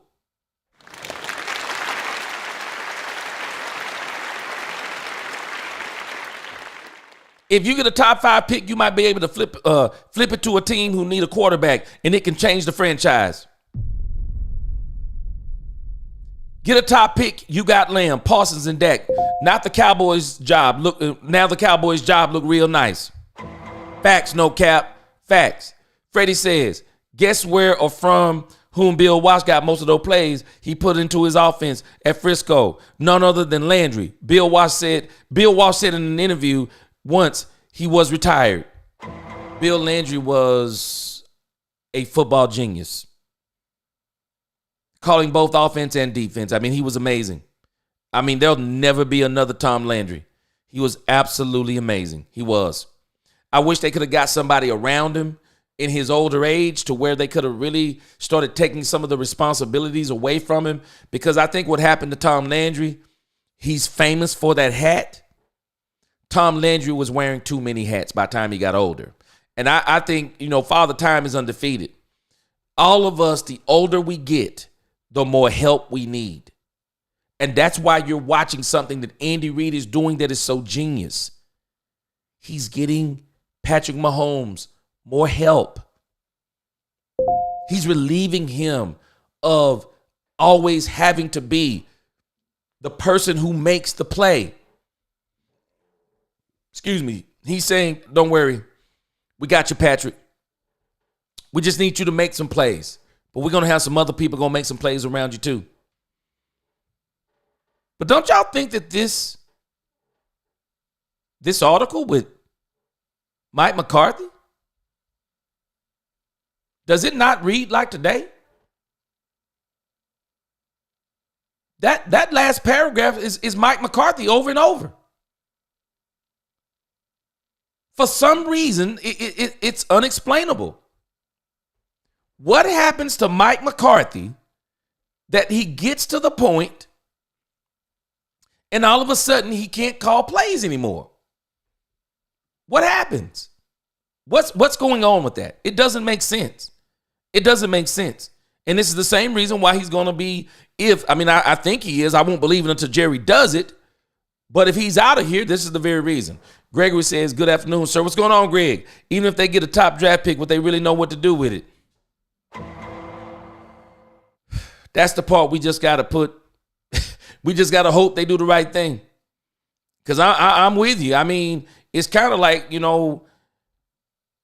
it's just like if they had money under the cap, would they really be doing the right thing with the money? I don't understand. I mean, would they really be doing the right thing? So, I want to look at, let's see, the real Daryl, he reported. So I'm pretty sure if it's been reported by ESPN, I would imagine the Athlon has also reported on it. Okay. All right, here we go.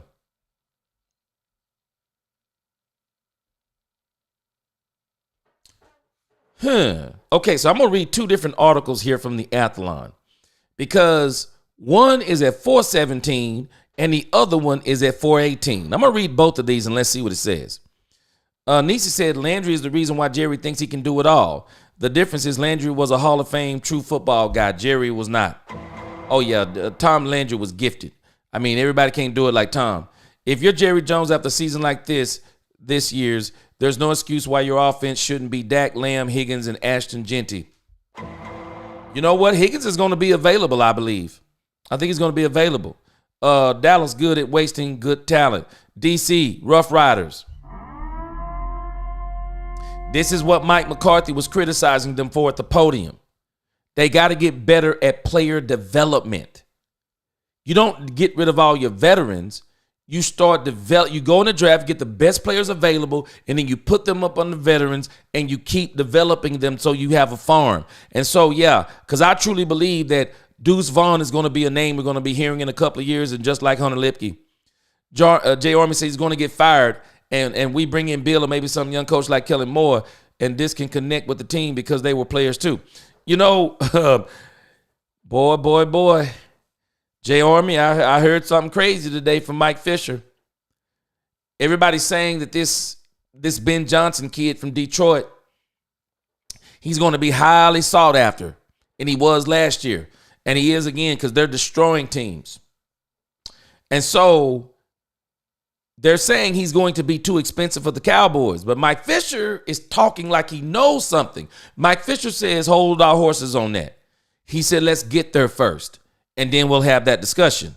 So I would imagine he's probably somebody that's on the Cowboys' radar. But there's no doubt in my mind, Kellen Moore's on that radar too. Kellen Moore's on that radar too. And Kellen Moore's about to try to put together an audition tape. And so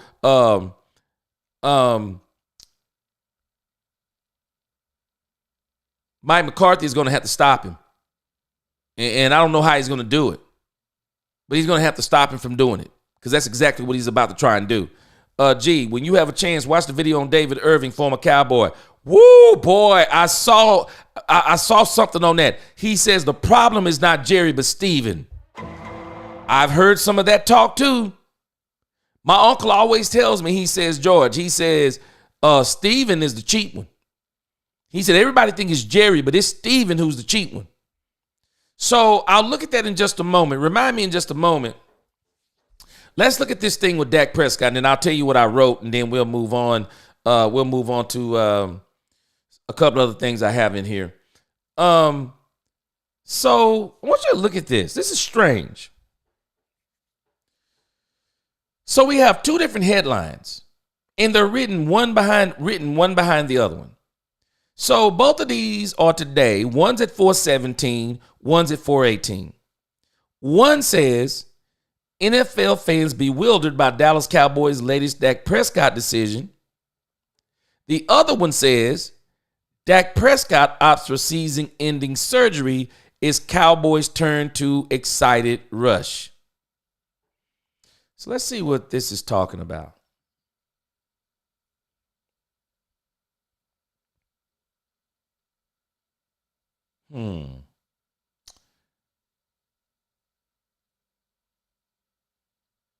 Okay, so it says here, however, the Cowboys' Week 10 game against the Philadelphia Eagles right around the corner, the club is yet to follow through with that plan. That's putting Dak on injured reserve.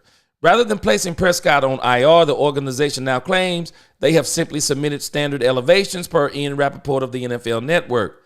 Despite that, it is still believed that Prescott will be out with the hamstring injury for 3 to 4 weeks. If that's the case, placing him on IR makes sense, but Dallas is seemingly stalling the decision. Okay, so I think what they're talking about is the fact that why are the Cowboys waiting? Because by them waiting, they're now going to delay him another week of getting back on the field. According to Todd Archer of ESPN, the Cowboys still plan to put Prescott on IR, but if that decision is made after week 10, then the team would be without the starting quarterback for 5 games. He'd be due to return December the 15th when Dallas takes on the Carolina Panthers in an away game. And so he's purporting that the Cowboys did not make the move with Dak Prescott to injured reserve. And so I guess what he's saying is what's puzzling people is what is the delay? What is the delay? And so this is where Adam Schefter comes out and says, breaking news.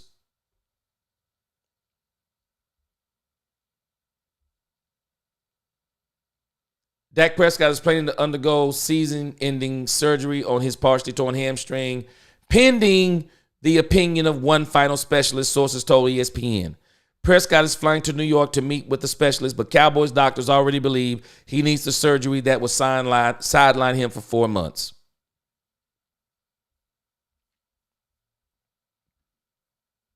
And so I guess that's kind of what people are kind of tripping on. You know, what's the delay?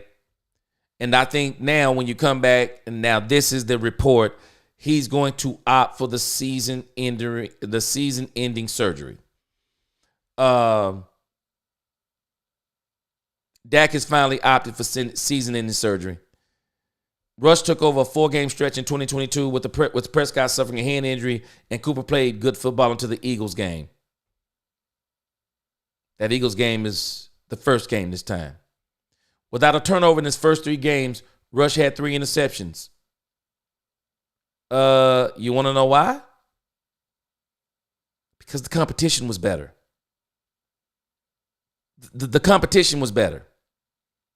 And the Rams would have beat us had they not had 3 turnovers. It's hard to beat teams when you lose the turnover battle. They had 2 interceptions and 1 fumble, or they would have beat the Cowboys and we wouldn't be having these insane Cooper Rush discussions. He had 3 against the Eagles and remembers what it was like with Philadelphia over a year ago. I remember a tough first half, fell down there, Rush said. Was really proud of how we came back. We watched that in the interview. I got news for y'all. I have absolute news for y'all. Let me tell you what he said.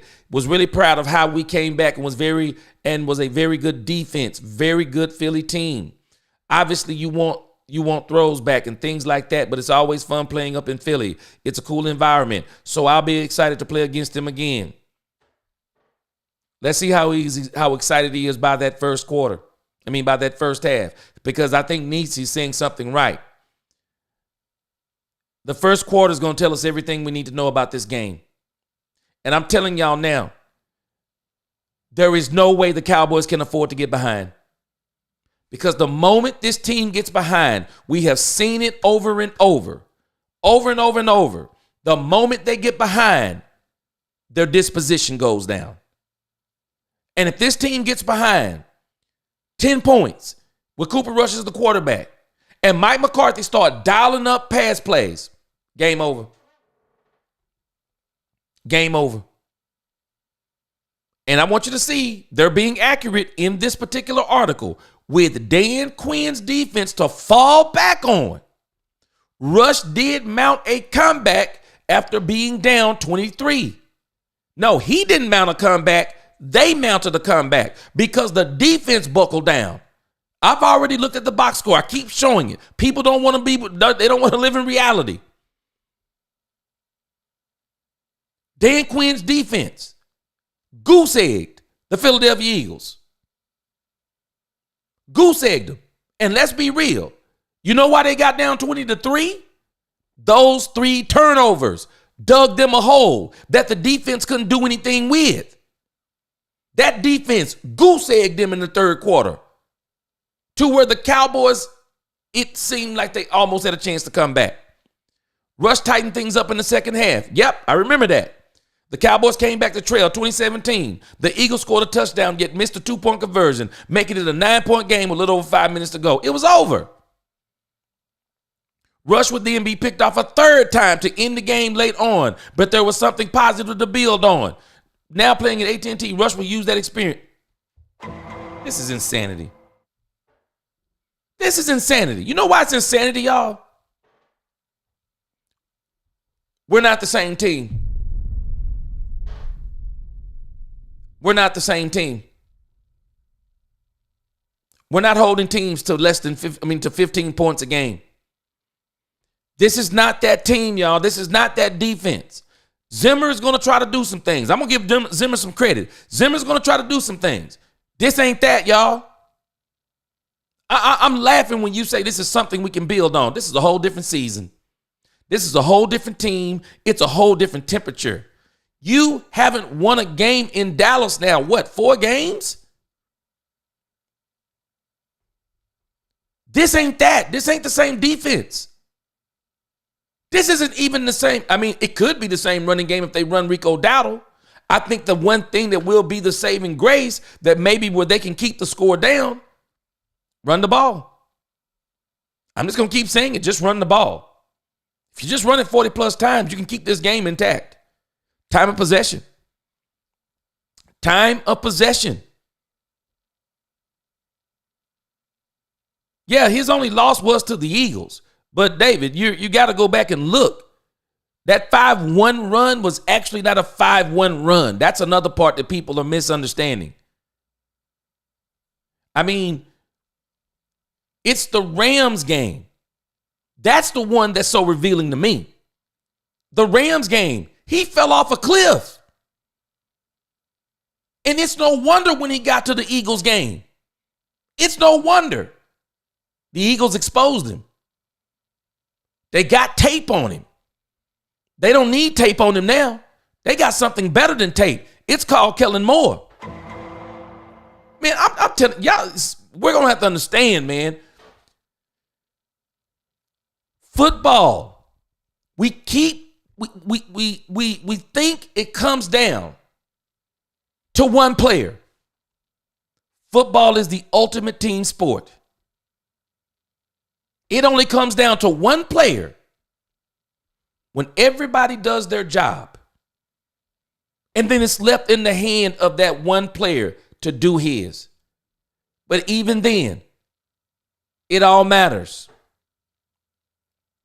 And unless Mike McCarthy shows us something that he hasn't showed us but twice this season, unless we see Mike McCarthy post-bye week, Cleveland game, Pittsburgh game, I don't understand it. I don't understand it. I understand optimism and all those things, but man, we got to be in reality. We got to be in reality, man. This ain't that. This ain't that team, y'all. Dan Quinn is not here. This ain't that. Those players, that defense, it's not the same. And I don't understand folk who think we're going to have the same result. They literally carried Cooper Rush. They carried him. The Rams game before the Eagles game, nobody want to talk about it. He was already getting exposed. We're talking about this man like he's a mythical unicorn. I don't understand it. Why? Why are we doing it? I'm telling y'all, Cooper Rush is not the answer. The answer to this game, and we'll talk about it this evening, the answer to this game is Rico Dowdle. Rico Dowdle. They better run that ball. I bet you they better run that ball. Cooper Rush throw that ball 38 times like he did in that first game against the Eagles when he got exposed. It'll be worse this time. And guess what? This ain't that line. This is not that line. Folks, we don't understand. We're not the same team, y'all. We're acting like Cooper Rush is the best hidden secret in the league. Everybody know what Cooper Rush is. He's not Rich Gannon. He's not Dak Prescott. He's Cooper Rush. Career backup quarterback. Career. He's not Joe Flacco, Super Bowl winner, old age, playing with his head. That's not Cooper Rush. This is not that defense. This is not that line. This is not that play calling. It's none of that. And I don't understand us, man. I don't understand us.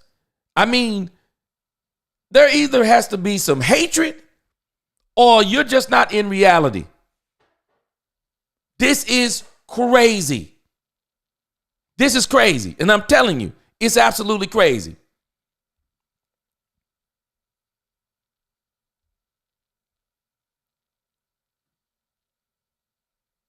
Let me see here what I got. Hold on, let me go back.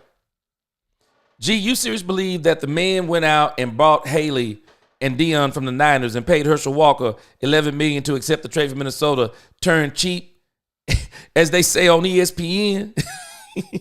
Oh, you talk about Jerry Jones? I don't think he became cheap. I think it's the salary cap. Jerry has never been able to get over the salary cap that he helped architect. Oh, David, yeah, they saying Steven is a cheap one. That's what they're saying. I mean, I've heard people say this. Before they signed CD, Stephen Jones was all, he better be getting a ton of targets. Yep, 12 to 15. And I think that's one of the things is why Dak Prescott has been forcing these balls to him. Eagles don't score in the first quarter, so pray they keep that up and pray Lamb can have a day. Man, I'm going to tell you something. Hey, man,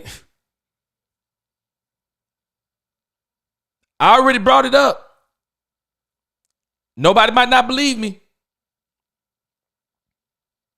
Kellen Moore. This man got blood in his eyes. Mike McCarthy got Kellen Moore up out of here. Mike McCarthy got Kellen Moore up out of here. I'm telling y'all. Y'all might not believe me. What's their head coach name? Nick Sirianni?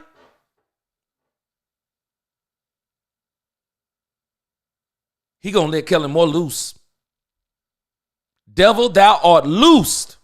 He gonna let Kellen Moore loose. Kellen Moore, I am telling y'all, and I'm gonna tell y'all, we better understand something sooner than later. What's our answer for Saquon Barkley? What's our answer? What's our answer for Saquon Barkley?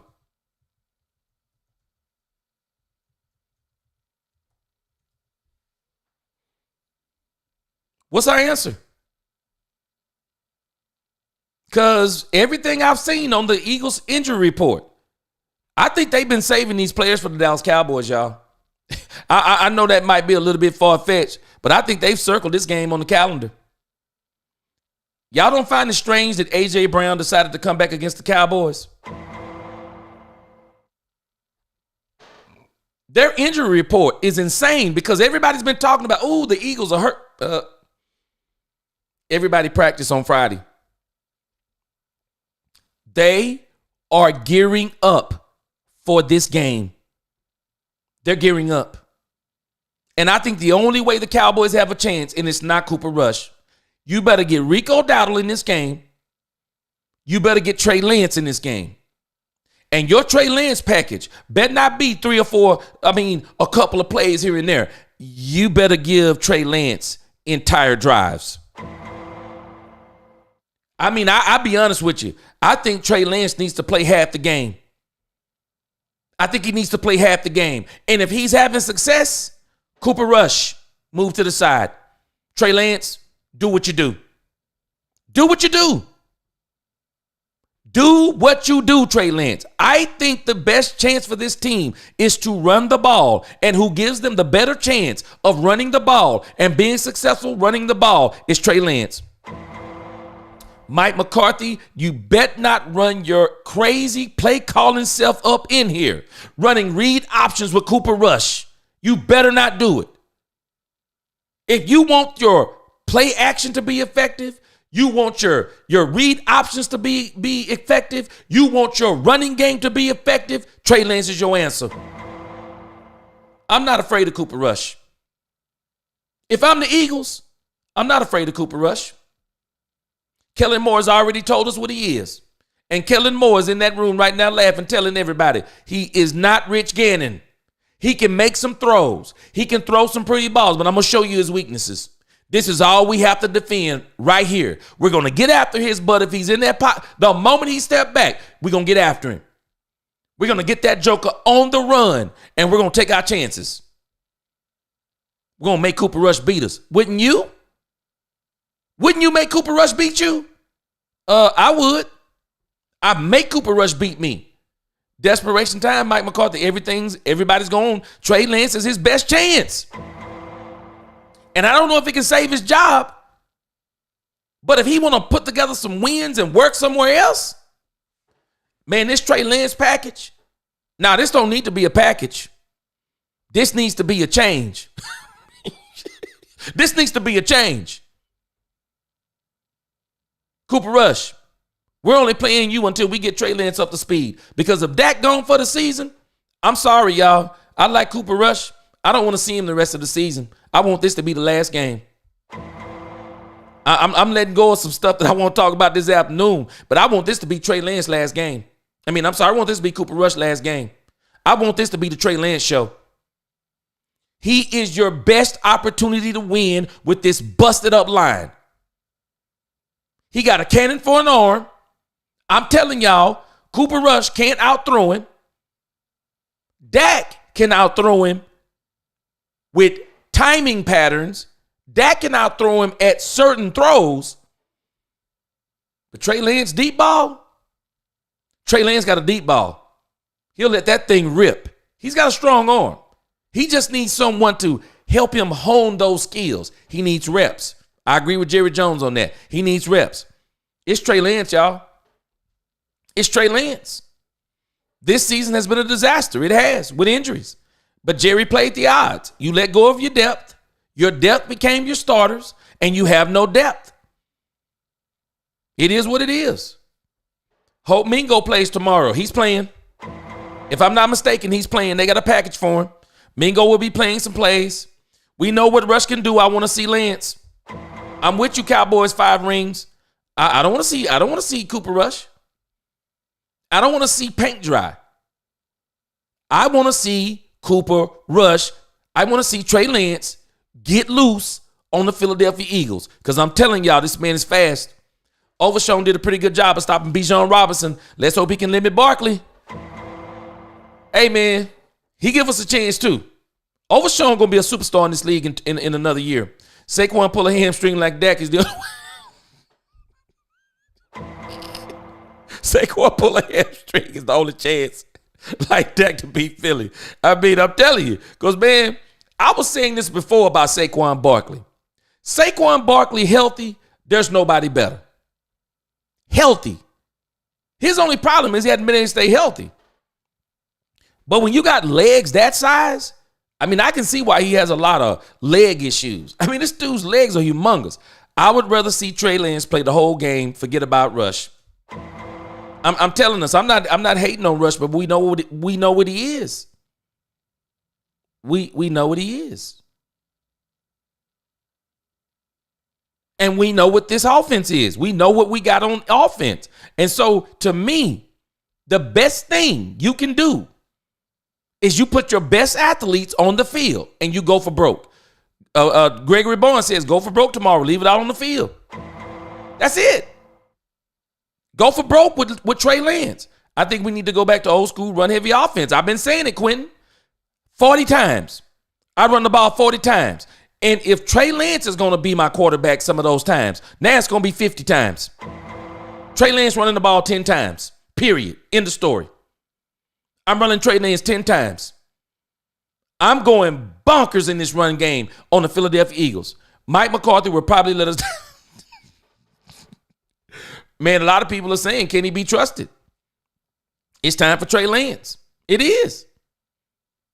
He is. He's a super athlete. Cowboys 5 Springs, we talked about it. This is the problem when you go with all that youth. No veterans, no trades, no free agency. You lack depth.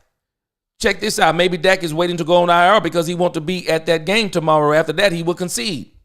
Oh, yeah. Yeah. I think Dak's going to be on that sideline tomorrow. I think he's going to be on that sideline. And I think once you get on that injured reserve, there are so many limitations. But he definitely going to be there tomorrow. I'm with you, LaQueen. Barkley, the whole back was hurting in the game. His hamstrings. Man, when I saw Barkley do that, I'm like, Barkley did that back was hurdle, man. I said, man, this dude next level, man. Trey Lance deserved to play. Oh, yeah, no doubt. He's going to play. And Jerry is going to see to it. Jerry wants to be. I'm going to tell y'all something about Jerry. One, this is the part where I give Jerry credit. Jerry is doing something that he doesn't have to do. It really doesn't help Jerry to let Trey Lance play. Unless he truly believes they can make some kind of 10-game run. I mean, unless he truly believes that they're going to make a 9-game run or whatever it is, and they're going to make the playoffs. I mean, I don't know. But let's be real. It doesn't do Jerry any good for Trey Lance to play, especially if he wants him to be the backup. Because I have a feeling that Trey Lance is going to put something on tape that there will be teams that will be bidding for him next year. So we're not getting him back on no $5 million deal, y'all. Y'all can forget it. Trey Lance going to get some money next year because he's a good athlete. And there's always a team out there that says, well, we could probably do something with him. Yeah, he threw some interceptions, but you're not going to have to worry about it this time, David J. He won't be throwing the ball a lot. He'll probably throw maybe 5-10 times with his little bit of time he'll play. But if he's in that game, I want him to run. Nisi?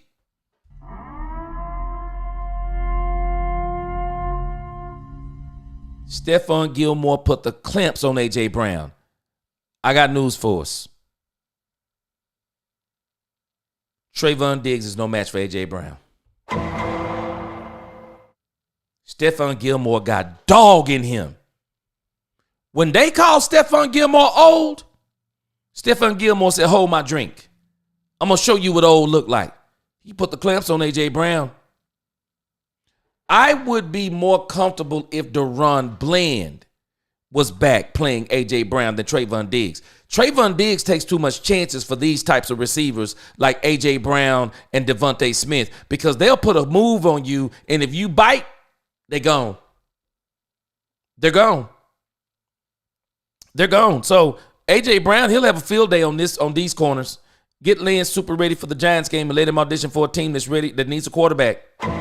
Oh yeah, he gonna be a hot commodity after this season. He gonna be a hot commodity. Tony says Jerry really believes in this crazy mind. Rush can do it. No wonder why my Cowboys can't get over this 30. Man, I don't believe Jerry believed that. I just think he's just talking. Because if Jerry believed that, there's no way he's signing Dak. That's crazy if he did. No idea why we let Stephon Gilmore go. David, I said the same thing. That was one of the worst mistakes we made. My wife was so upset because she's like, just think what we could be doing with Stephon Gilmore right now. Cowboy 5 Ring says it would be crazy if Trey took Dak's job just like Dak took advantage of Romo's injury. You never know. Did we know Dak, a 4th-round pick, was going to start for 9 years? Now, the only fly in that ointment,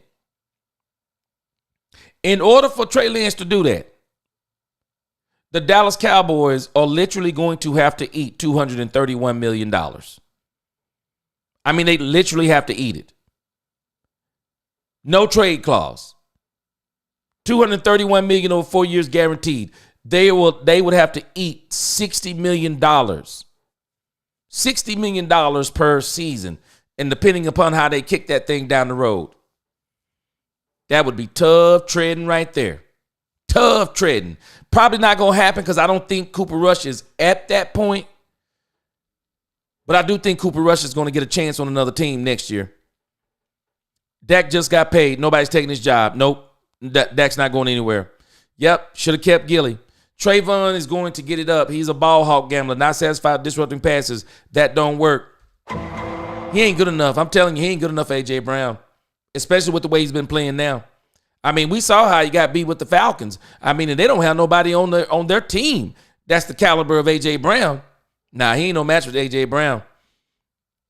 Romo had just got paid too. If you keep getting hurt, money don't matter. Yeah, but his contract was a little bit different than Dak Prescott's. I mean, $60 million, man, you can't eat that. You just can't eat it. Hopefully having Parsons back will help put pressure on the quarterback. That is going to help some, but the only problem is Jalen Hurts is not a sitting duck like Kirk Cousins. We got pressure on Kirk Cousins and he beat us. Jalen Hurts is a runner. And they're going to have problems with him. Remember when we had T.Y. Hilton? Yeah, I remember that too. We didn't even use him. Quavado, 3rd and 30. And so I want to give us some things about now that we kind of know that Dak Prescott is going to go on injured reserve. I got a few things that I want to kind of encourage us with, and then we'll move on. And then, we'll close out this session, and I'll be back this afternoon probably around 6:30. I'm going to close this out here in just a few minutes. What's on, 70s fan? Man, you done come in a little too late. You catch me on the second session if you're not busy. I know some of y'all watch college football. I don't watch college football, so it's no big deal to me. But as we close, I think the Cowboys and Dak Prescott are doing the right thing. I really do. As much as I hate it, I think the right thing to do for Dak Prescott, with the way this season is going, I think Dak Prescott should have that season-ending surgery and let that thing get healed up. And I mean really well. Get your rehab in, whatever that requires, and you be ready to hit the ground running in April.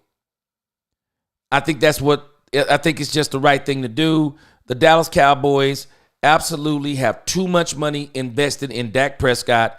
And this is why for me, I'm always going to root for the Dallas Cowboys. I'm rooting for Cooper Rush.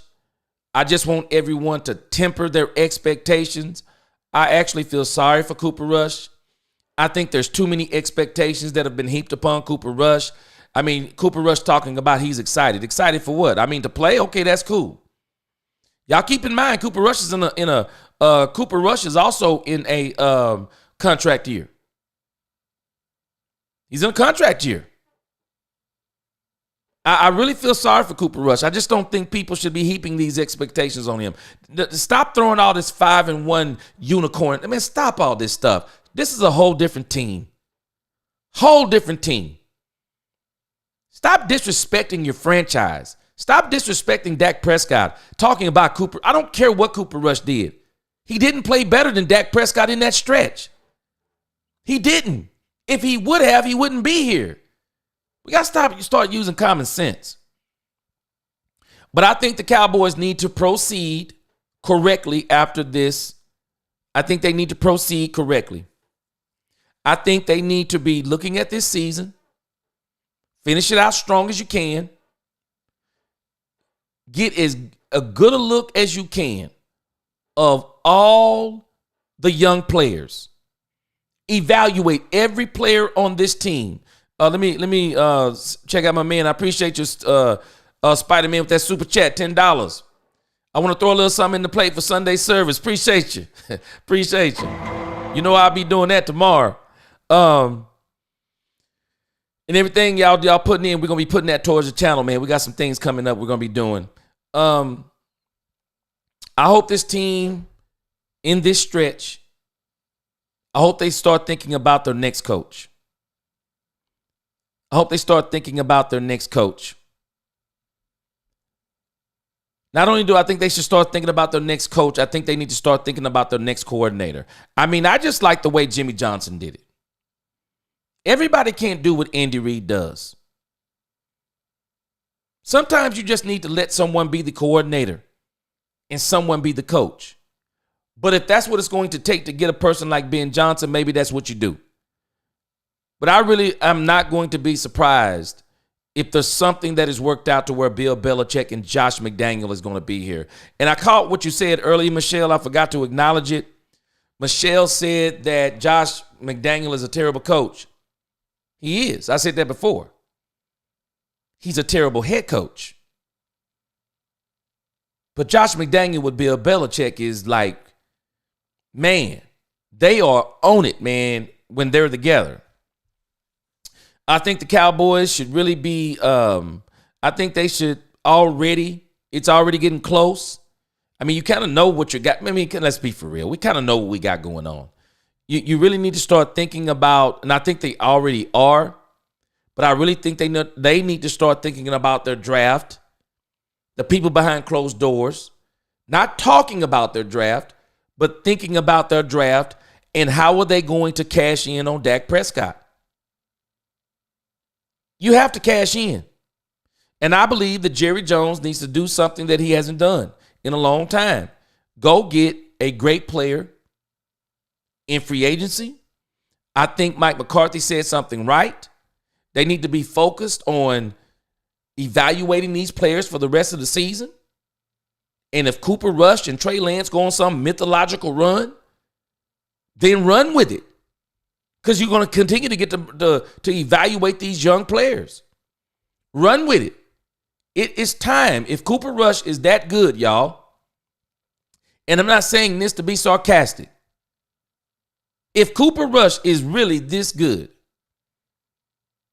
man, stop settling for being a backup.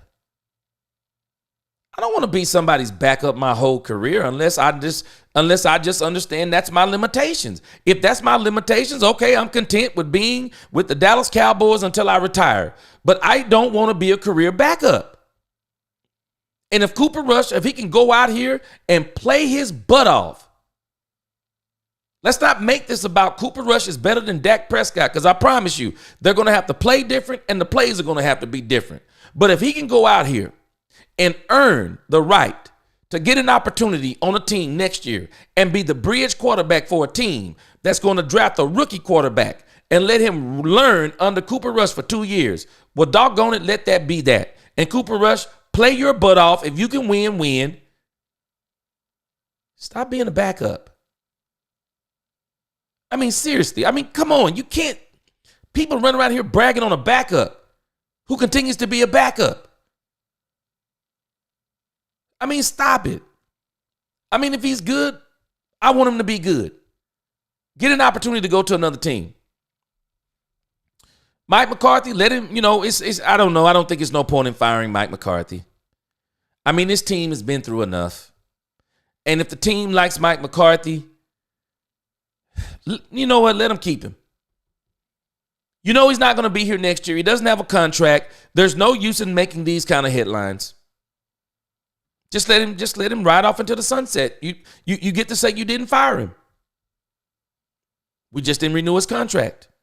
It's time to do something different. Tony Simmons says it's going to humble a lot of fans to see how it feels again without Dak. They didn't understand it. I can remember on my timeline on Facebook, so many of those Dak Prescott haters said, I was wrong, George. Duh. We got to stop playing this mythical unicorn game every time it's time for Cooper Rush to come in. And if Cooper Rush is that good, again, Cooper Rush, do your thing.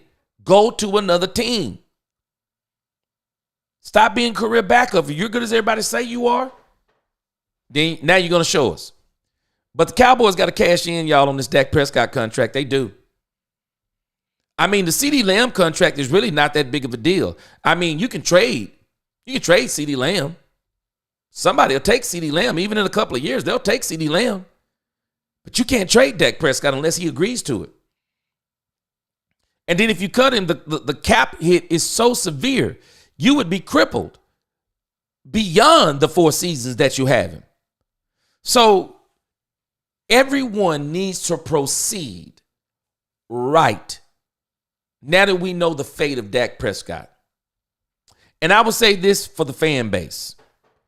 I was here during the 0-16, the 1-15 seasons when Jimmy first came on. I've been here during losing seasons. And I would just tell the Dallas Cowboy fan base, temper your expectations.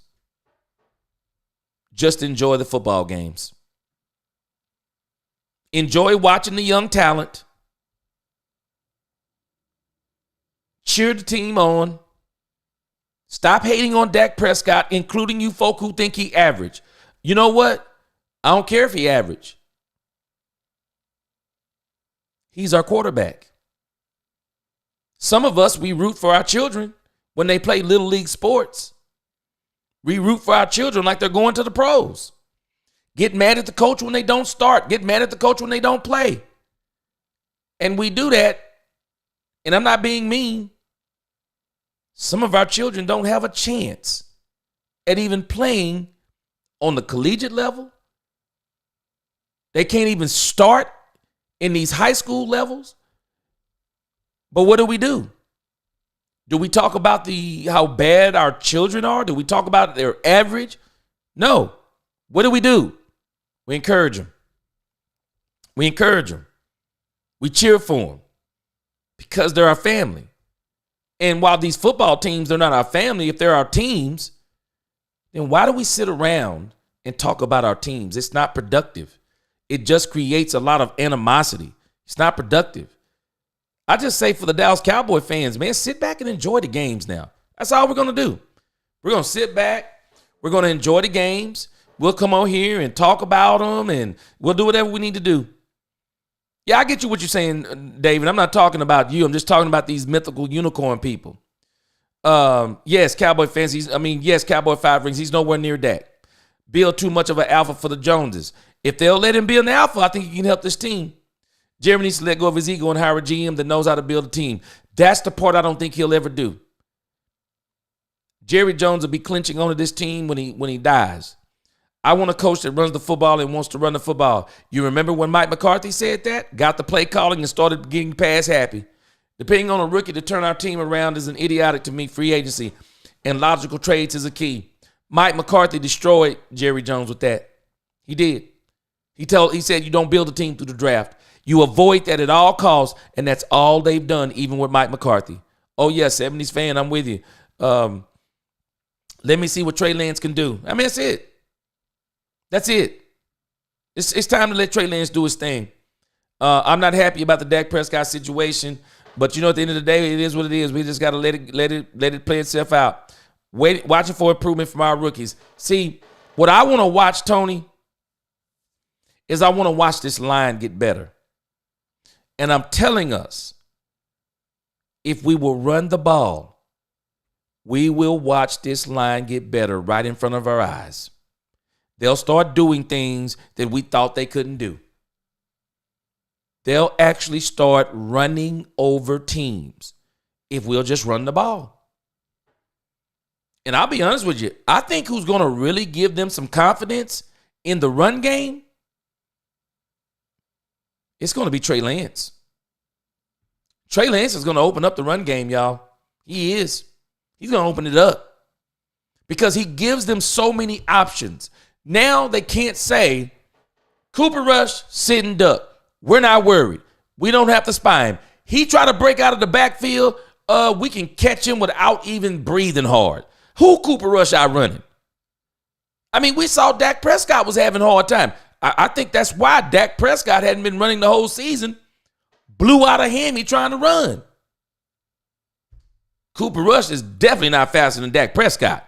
And that's I mean, man, come on. I'm not worried about Cooper Rush running. I'm not even worried about Cooper Rush from the pocket. Trey Lance, I got to be on alert. Because now not only do I have to hold my receiver, I got to keep peeking to make sure he hasn't broke out the backfield and broken up the sideline for 45 yards. And he's 6'4", 226. And now I got to make a business decision.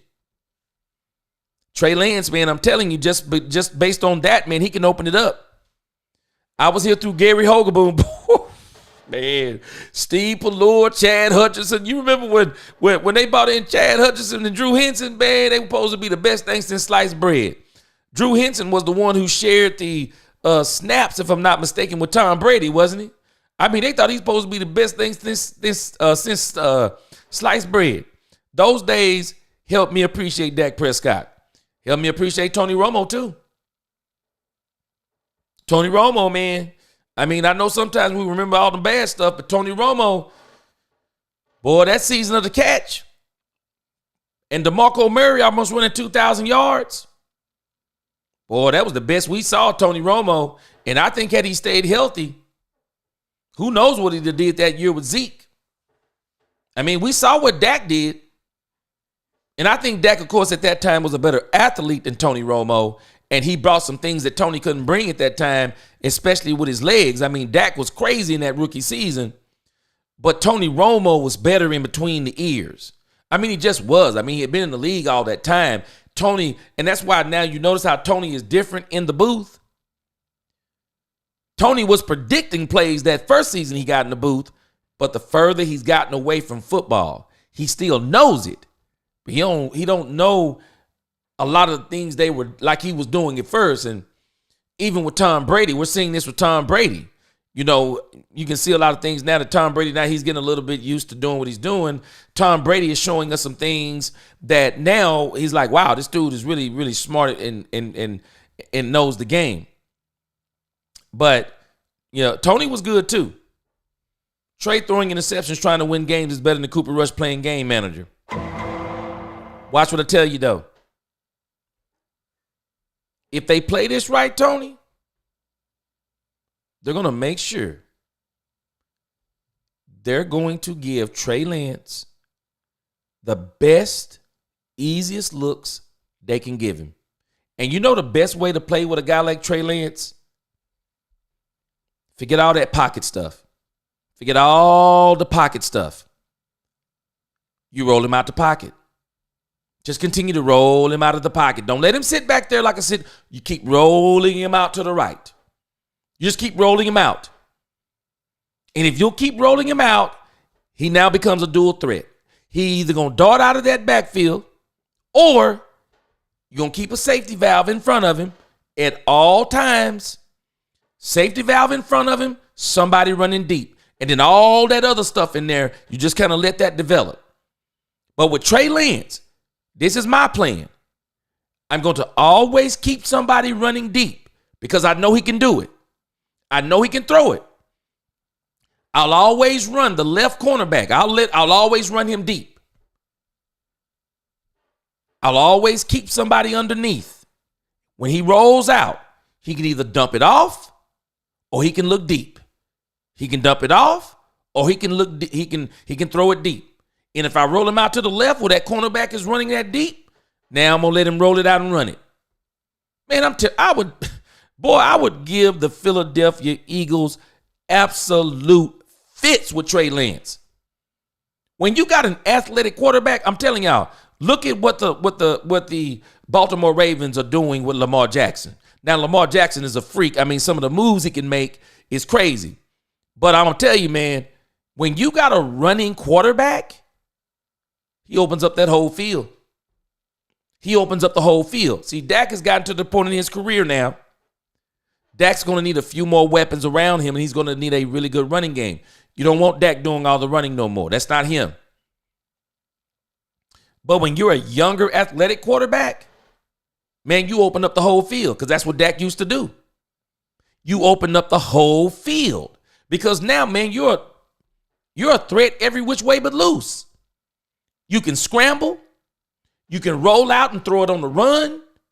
You can roll out, stop, throw it deep. Boy, you give defenses fits. And so Trey Lance is the wrinkle that Kellen Moore doesn't know. All they have is preseason tape. He's the wrinkle that Kellen Moore doesn't know. He's the wrinkle that the defensive coordinator now has to make plans for. See, now he's got to make plans for. I'm not as much worried about Cooper because he's not a runner. We know how we're going to play him. Every time he's in there, if they don't run the ball, we're not letting Cooper Rush just sit back there. We'll go man-to-man on these wide receivers. They're not that good other than CeeDee Lamb. We'll double him, man-to-man the rest. And as far as Cooper Rush, you're not going to stand still all day long, bro. We're going to run you to death, and we know you can't outrun us. See, the game plan is easy for Cooper Rush. The game plan isn't easy for Trey Lance. Trey Lance is going to create his own separation because I always got to be peeking in the back. I always got to be peeking. I just can't run man to man on Trey Lance and turn my back. Because if I turn my back, Trey Lance going to run past me. I'm telling y'all, man, Trey Lance come in this thing and do this right. Trey Lance is going to be one of the highest sought after quarterbacks in this offseason. He going to change this draft. There's going to be somebody willing to give him a chance. Yes, sir. I'm telling you, Cowboys 5 rings. I roll him out all day long. All day long. No, we're not sitting still with Trey Lance. Trey, you're going to be on the move all day. You're going to be on the move all day. All day long. Rollouts, shotgun, read option. We're going to run you on some quarterback sweeps. Man, you're going to need the ice tub when we're done with you today, boy. I mean, you're going to need the ice tub today, man.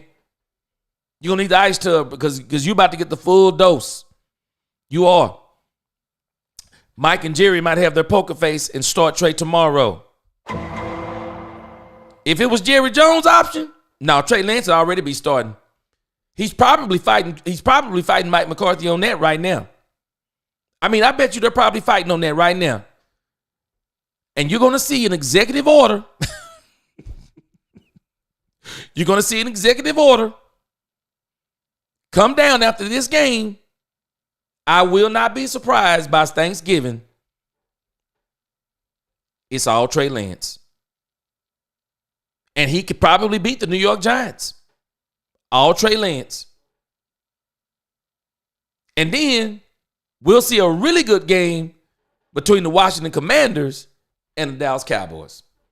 But that's going to do it for me, guys. That's going to be my time. If you're in here, please don't forget to like this video. Like this video, share, subscribe, hit that notification bell. I am going to be back again today. You're probably saying, how in the world can you talk about the Dallas Cowboys that much? Well, I got a little bit more. I still got some points that I didn't make because I love conversating with the community. I'm pretty sure by the time I get off of here and take a little break, put something on, drink some tea and honey, I'm pretty sure by the time I get back on here, there will be a couple of more points I'll be adding to the points that I already have here. But this Dallas Cowboy team, man, I love this Dallas Cowboy team because it's so interesting. It's always something going on. And the community, while there are some fans at times who can be toxic, but there are some good fans like a lot of you guys who have been coming on here, and I appreciate the dialogue and some of the things that you've been adding to the channel. So, again, that's going to do it for me. That's going to be my time. I'll be back around 6:30, but I got to get off before my wife get off work tonight. You've been on this thing. You've been on this live stream too much. So I'm going to make sure I get off tonight when my wife get off. So I won't be on as long tonight, but I will be back with the Dallas Cowboy fans as we talk about the final pregame show before the big game tomorrow. I'm excited. I'm going to try my best tomorrow to get on after the game. I'm going to try my best to get on so we can have some conversations. We can have some conversations tomorrow after the game, and we're going to keep on talking Cowboys. So until the next time, peace.